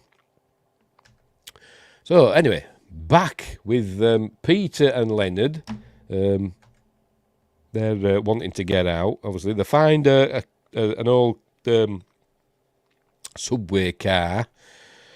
And he's talking about the rat. There's no rats. Why is there no rats? He says they're usually around. But there aren't any. But then they hear a noise in a minute. He's singing, by the way. Because he's nervous, he starts singing. And it gets on Peter's nerves a bit. But anyway, Peter tells him to knock it off. He's been a bit harsh with Leonard. And Leonard tells him, you should be nicer to people. My mum still have a foot pedal thing and still use it. That's what my mum had. One of them, it was massive with its foot pedal, all raw iron and everything, cast iron. Don't know what happened to it. I remember it from all through my childhood and everything. She must have thrown it out at some point, but or had it taken away because it's never been seen again. Anyway, so Peter's suggesting that they can get the electrics back on, and Leonard says, we can't rewire it, can't rewire all this, but later on they do, but never mind. There you go, you better be careful how you speak to people, because you're down here alone. Anyway, they hear some noise, so he gets his gun out. I think it's Josh, but it's not. It's Manny. He says, hurry, the lady needs help. So they're going to go and save Susan. And not a moment too soon. They lower her, belts or something, and pull her up. Just as some mimics arrive. And they go, it's coming, look. Oh, no. And Leonard's like, what? And he says, what the F is that? The Treadle Singer. Is that what they called them? I don't know what they called them. There we go. So they're running for the car. So they get inside the old car and shut the door, and it gets in. I think he shoots it to death. I think, or they kill it. In a minute. There we go. There's one. There we go. They've killed it. What the hell happened there? I think he's just shooting it, making sure it's dead. Right, so what's happening here? He's turning that. Don't know what he's doing. Don't know what. That's Manny, isn't it? Is he closing something? Don't know. Maybe he is. I don't know. Right. Yes, and he's injured now, he's Leonard. He's hurt his leg. And it won't stop bleeding. But anyway. So, they've got to work out a plan. And they decide that if they can get the electrics going, they can ride the car a bit. Crikey. But anyway.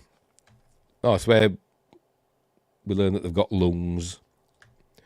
And it's where Susan tells them that the breeding cycle's been super accelerated because of, the DNA, 'cause the mutants, basically.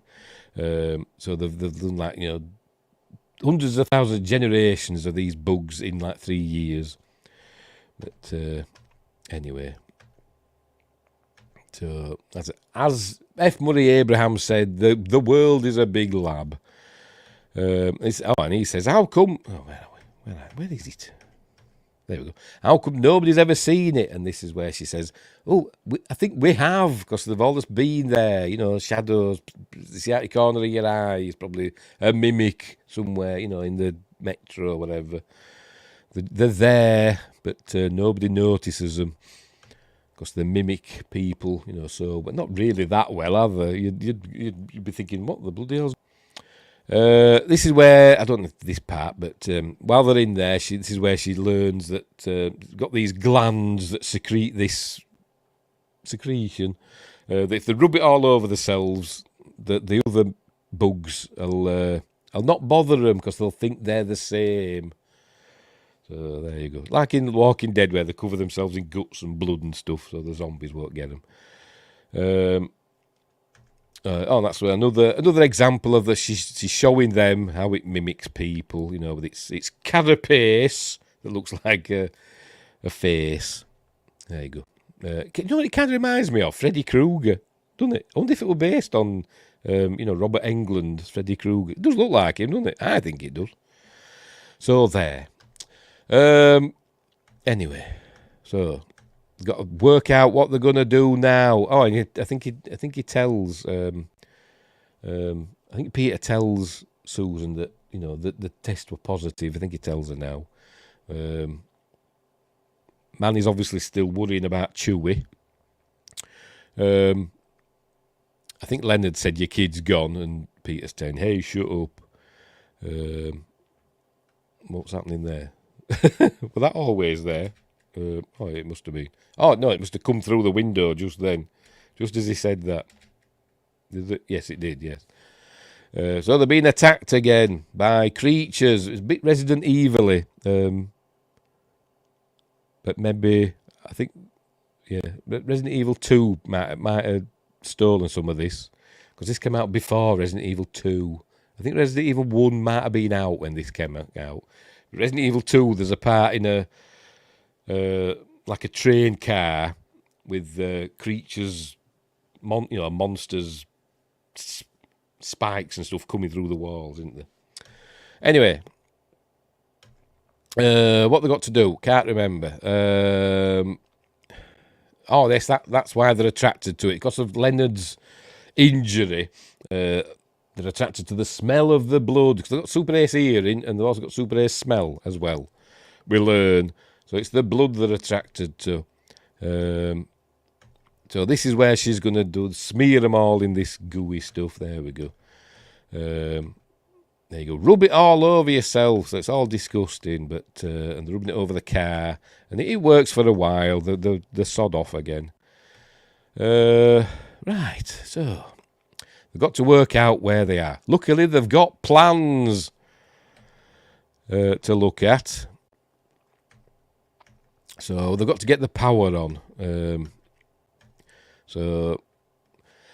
Excuse me. Right. So. All right, she asks, does the track that this car's on, does it join up again, with the working tracks that people are using now? And apparently it does.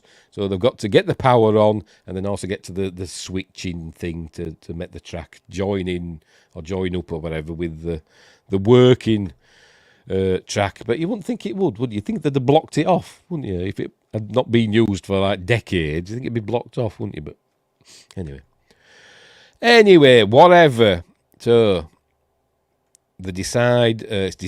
Peter decides because they all volunteer to go and do this stuff. But Peter decides that Leonard and Susan should stay in the car because Susan's the expert on the bugs and Leonard's the expert on the tunnels. Plus, also he's injured. But Peter says it should be him and Manny that go and do this. They've got to go in different directions, one to do the track thing and one to do the power thing. So that's what they're going to do. Right. So off they go. She's cutting up more of the bug for them to smear themselves. For which to smear themselves. That's where he's telling him about which wires to do.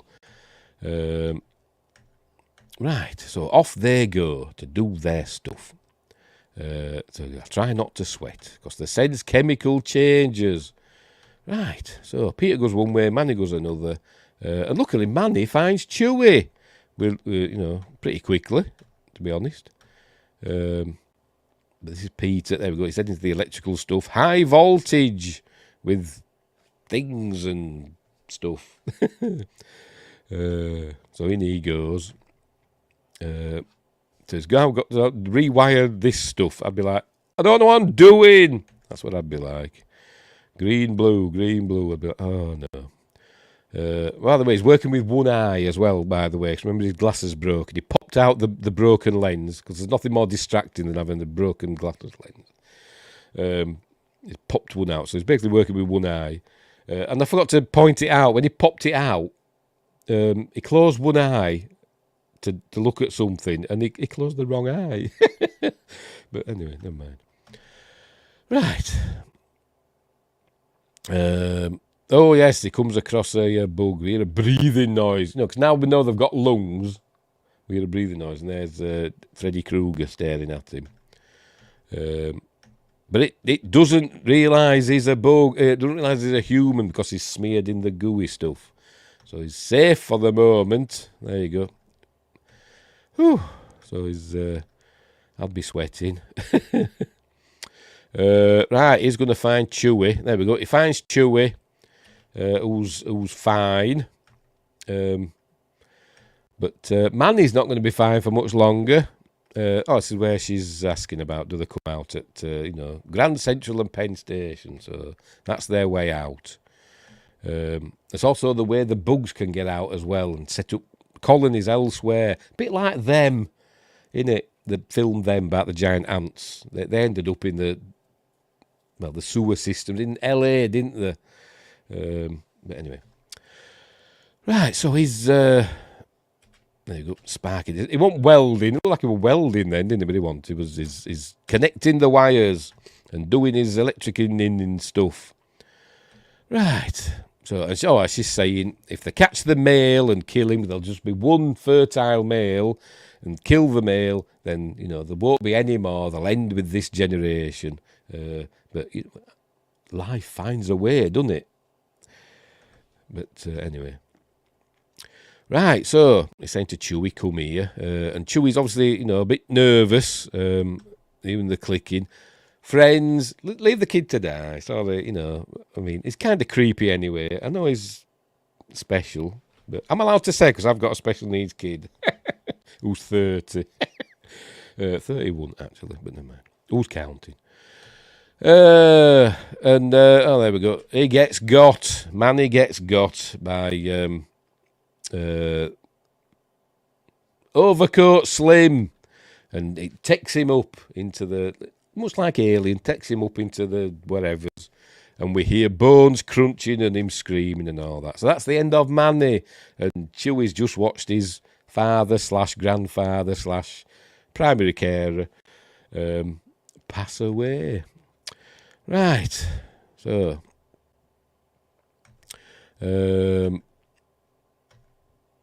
what's happened there? He's got the power on, right? The power's come on. I think, did he use his glasses then? Did I see him use his glasses to, to bridge? There, yes, it is, to bridge the points. So there we go. Good job he had metal frame glasses, wasn't it? Anyway, so the power's on. So yeah, but then Susan hears Chewie screaming or whatever, crying out in the tunnel. Pardon me. And so she decides to go and look for him. So off she goes. And Leonard says, if a car starts going, I'll meet you at the end of the platform.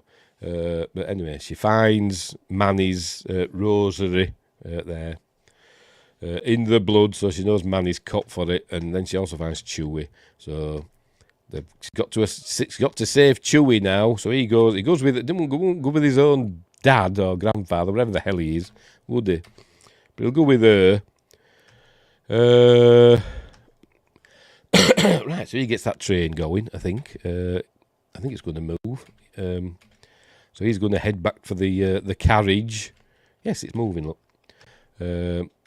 Peter's going to head back for the carriage. Look, his legs hurt. I think his leg gets hit by... the carriage stops suddenly and gets hit by a fire extinguisher. But Peter comes back, but Leonard tells him he's bleeding, to go away, and it's where's Susan, and says she's gone to find Manny or whatever. So Peter's going to go and find them. Peter had found a dumb waiter, like a little lift thing, a dumb waiter thing. Says that could be his way out. So Leonard says, well, I'll not make it, you go, and all that stuff. And You know what? I can't remember what happens to Leonard. I suppose we'll find out in a minute. I've only watched this like 2 hours ago. Yeah, little shit can't stop doing his bloody spoon, so she stops him. You know, give up with your bloody spoons. I'd have taken them off and thrown them away. That's what I'd have done. Bloody special needs, my ass. Anyway, Peter finds them, and you know the bugs haven't seen them yet, but they've seen. They're going to see Leonard because he's going to get their attention. I think. Yes, he starts singing to attract their attention. There they are. You see the faces are, you know, a bit like praying mantises and a bit like, you know, I don't know, something else. I don't know. I'm not a big bug person, but there he goes. He's smearing his blood on the things and heading down into the tunnel to lure them away. So he won't last long, will he? But he's got his gun. There you go. And they're getting him, but he's shooting away at it, but, you know, it won't do him much good. So that's the end of Leonard. Right, so they get to this, I think it's a dumbwaiter, whatever they call them. This little dumbwaiter lift thing. So they're going to get Chewie in and Susan in, and he's going to get them up. So in they go. Peter's got to make it go up. There we go. Oh no, bugs are out. I think this is the male one, isn't it? Coming crashing down. Yep, because it ain't got wings. The CG's not amazing, but, you know, it's adequate. And some of the shots look like stop motion to me. I don't know if they are or not, but they just look it. But anyway. There you go. So he's sending them up in the elevator, and Peter's going to stop them there because he's had an idea or whatever. So he's going to save the world, or New York at least. Right, so up they go. So Peter's going to... gets into his that little. He crawls through that little crawl space thing, with the mimics chasing after him, and he gets through. You know, gets through a door, and he closes this door, and bolts it closed, and they're banging. They're trying to get through. The mimics.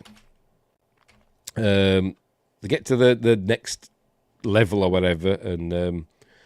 Chewie gets out, and then Susan's trying to get out, but then the male, I think this is supposed to be the male mimic, the fertile male, the boss, the final boss. So they're clever. They're supposed to be super intelligent, by the way. I'm not super intelligent, you know. They haven't made the internal combustion engine and all like that, but, you know, they're supposed to be clever. And it realizes how the elevator works, so it starts smashing or breaking the cable on the elevator. There we go. And it's coming down as it's breaking the cable. Not that it's bloody showing it. There we go. There you go. It's doing that to make the cable, the elevator come back down. Let's make sure we're still going. Yes, we're still going on YouTube. Make sure there's no messages on Rumble. Yes, there is. Looking for cheap and stable followers, likes, views, and more. Check out fame.cheap/shop/Rumble. Thanks, Rumble. That's the only messages I generally ever get on Rumble. Mostly. But not always. Sometimes some nice people say nice things. Yes, we're still going on. Well, I think we're still going on. How do you go live? How do you go check? No, whatever. On Twitch. Yes, I think we're still going on Twitch. Are we? I have no idea. Is Twitch working? Don't know. Is it? Yes, it is. Yes, right. Okay. Very confusing. Right. Hey, Dadgum, almost 5 minutes behind now. Crikey. Have you been pausing it? It's right. It's right. Right, so anyway, she's trying to get out of this dumbwaiter thing. It keeps dropping down a bit, and she's, you know, the gap that she's to get through is getting narrower, and I hate stuff like that. I hate, you know, where people can like get their heads cut off or chopped in half with lifts. It freaks me out. Anyway, but she gets out just in time, obviously. This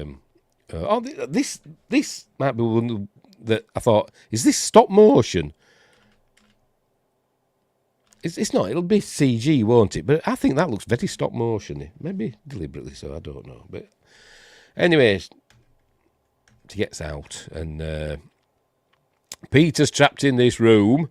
I think he's got loads of eggs and loads of other bugs as well.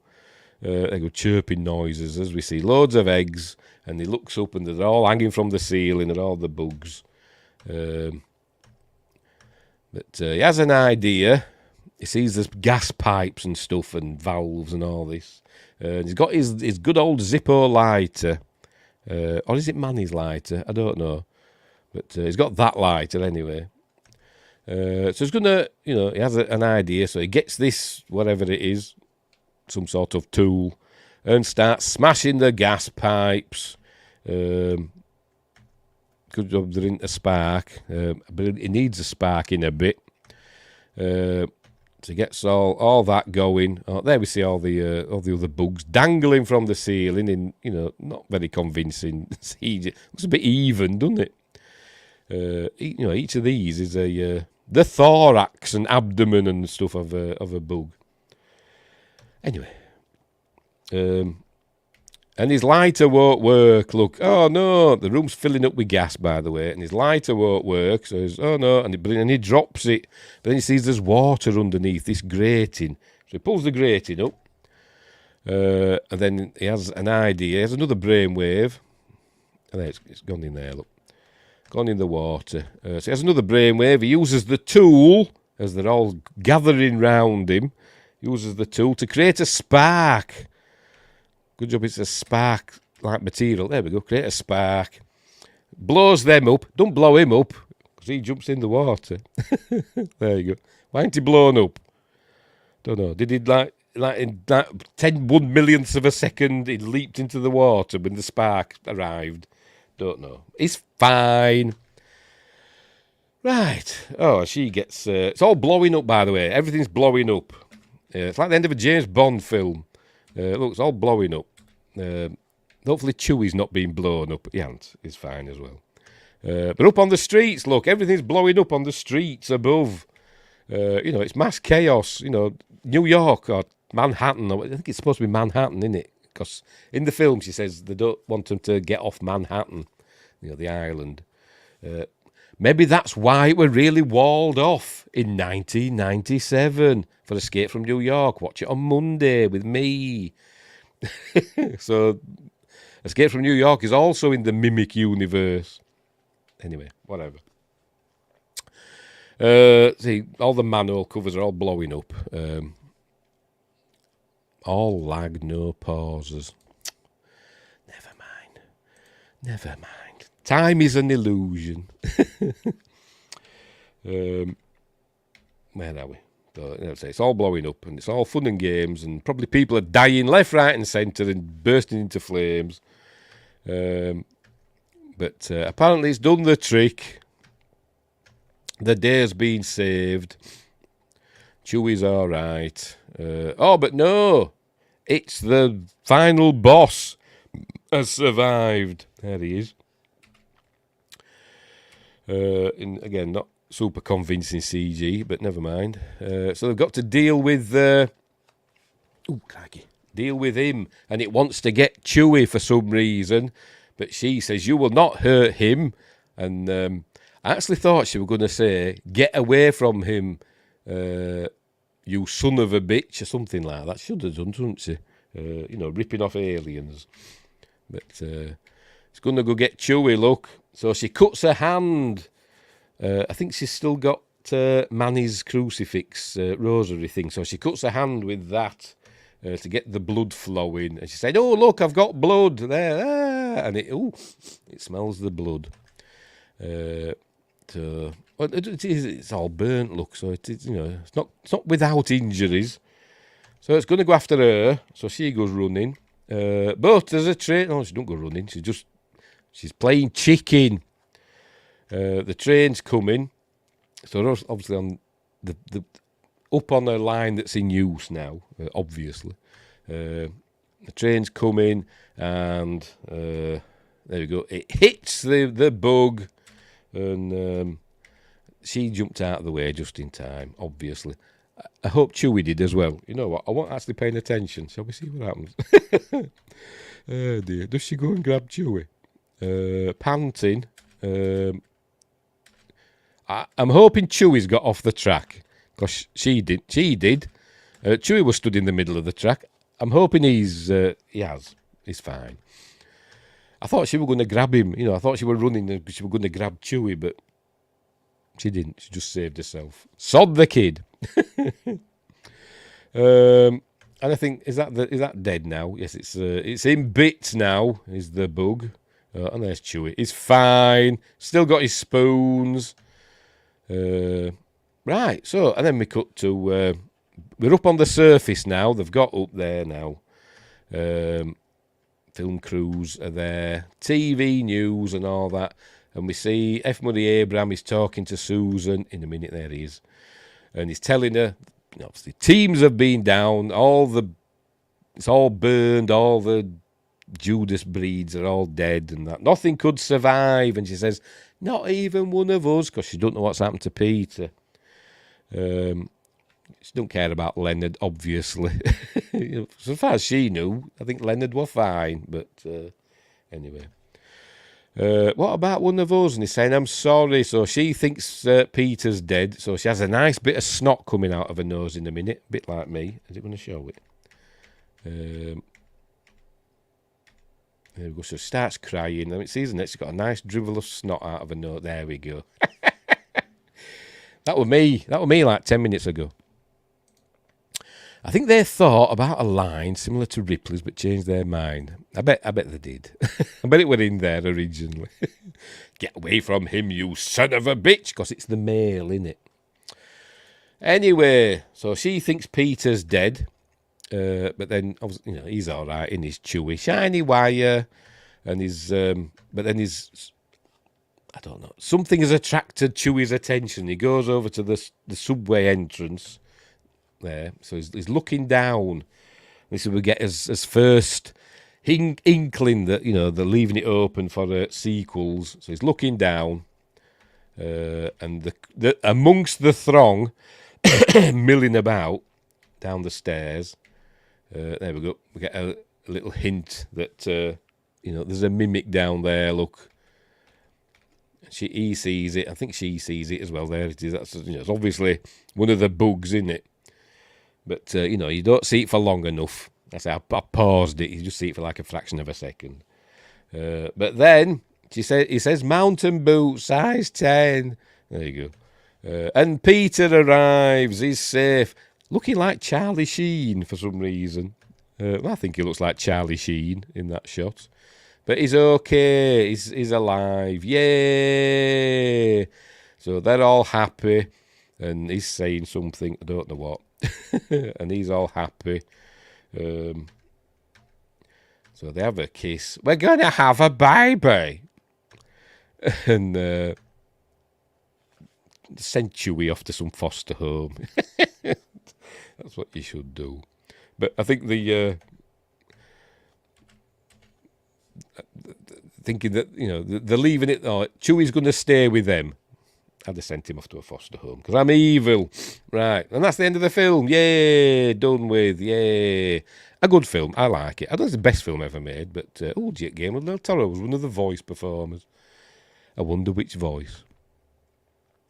But it's a good film. It's a good film. I've not seen the sequels, but I'm going to watch them. I might do a double thing, like I did with Ginger Snaps 2 and Ginger Snaps Back. I might do a double thing for the Patreon for a couple of weeks, and then I'll upload it to YouTube. But I don't know when I'll get round to that, because tomorrow I've got to record something else. But I'll get round to it eventually. I might do it Sunday. We will see. We will see. Right, so that's it. That's the end of Mimic. A good film. Give it a whirl. Give it a whirl. Right, I'll get rid of that. Press wrong button. I'm an idiot. Pardon me. A good film. A good film. That's it. The effects, The practical effects are really, really good, but the CG lets it down a little bit, particularly in that scene where it all opens up and you see it as the bug. It's not great, is it? It had a $30 million budget as well, and it didn't make it back, but it must have done well enough to spawn 2 sequels, but there we go. Yeah, cool film though, cool film. This is the director's cut, by the way, the theatrical version that Guillermo del Toro kind of disowned. It's a wonder he didn't make it as Alan Smithy film, because he didn't like the theatrical cut, because there were a lot of interference from Harvey Weinstein and all that, and presumably Bob as well. But this is the director's cut, and the cut is most happy with, because he's been allowed to go in and add scenes that were taken out and stuff like that, and move things about. Wonderful telling of a decent film. Thanks for entertaining with your soothing voice. Is it? I've got a soothing voice. I've got me HDMR, not HDMR. What do they call it now? I thought the ASMR, whatever. HDSR sounds like a lead, doesn't it, for your telly? Southing voice, he's from Yorkshire. I'm not even from South Yorkshire, I'm from West Yorkshire. South Yorkshire, Sheffield and Rotherham and Barnsley. I'm West Yorkshire, which is Leeds and Bradford and Huddersfield, and where I'm from. Which is none of those 3. And then you've got North Yorkshire, which is York and Scarborough and Whitby. And then you've got Humberside, which used to be called East Yorkshire. Now it's called Humberside, which is Hull, Bridlington, Beverley, towns like that. There you go. Little information about Yorkshire. Right. Hang on, let me get rid of that. So that's it for Mimic. We're all done for Mimic. Let me get me desktop icons back. Right. So that's it. It is a great. I do like it. It is a really good film. It is really good. That's it. Everybody I don't know if everybody, but a lot of people like Guillermo del Toro's films. I don't think I've seen one of his films that I haven't liked. But I haven't seen Kronos yet. Oddly enough, I've not seen that one yet. But Devil's Backbone is amazing. Pan's Labyrinth is amazing. The 2 Hellboy films, are pretty good. They're not the best things ever, but they're pretty good. Shape of Water's really good. Won him Oscars, didn't it? What else has he done? I can't remember now. Can't think off the top of my head. But anyway. Right, we'll leave it there. So, what's coming up next? What day are we on? Friday. So, as I said, tomorrow I'm going to record a video for the Patreon page. I'm doing in magical monochrome. The Amazing Transparent Man. That's what I'm watching tomorrow and recording. And Sunday it'll be me sketch time where we're drawing a picture. Monday, Magnificent Mondays, is Escape from New York. Yay! As I said, Escape from New York in the Mimic universe, even though this was made first. But it's set in the same year, 1997. And then what? And next Friday's Appointment with Fear, we're watching the remake of The House. No, it's not The House, just A House on Haunted Hill. Which is a pretty good remake. I love the original. I love the Vincent Price original. I love that film. I think it's amazing. It's like a horror film I kind of watch quite regularly. For some reason, I don't know why. I just really like watching it. But it's a decent remake. It's a fun film. So there we go. That's next Friday. Joshua Kanapke says, Kronos is weird but cool. Devil's Backbone is excellent. It is. The other one. Crimson Peak. That's another one. I really like Crimson Peak. A lot of people don't seem to like Crimson Peak, but I think it's really good. But anyway. And I quite liked his Cabinet of Curiosities series, particularly the Lovecraftian episodes. Right, but that's enough about Guillermo del Toro. I just wish he'd get his At the Mountains of Madness film made. But we're getting a Call of Cthulhu, aren't we? But not from Guillermo. We're getting it from, I've forgotten. I did a story about it on Wednesday, didn't I? Or Wednesday before. I can't remember what it was. Never mind. Right, we'll leave it there. We're done now. So, Thanks, Joshua Knapkin, Josh Temple, and Win Grace, who is in his car, hopefully not crashing, as he's listening to my soothing voice, putting him to sleep at the wheel. Oh, dear. But anyway, and thanks for all the millions and millions watching at home. If only. Right, we'll leave it there. So, thanks for watching. Don't have nightmares. Oh, and thanks, Josh Temple, again, for the amazing super chat. Thank you. That's hugely appreciated. Hugely appreciated. So, right, we'll leave it there. So, thanks for watching. Don't have nightmares. And until next time, I'll say the...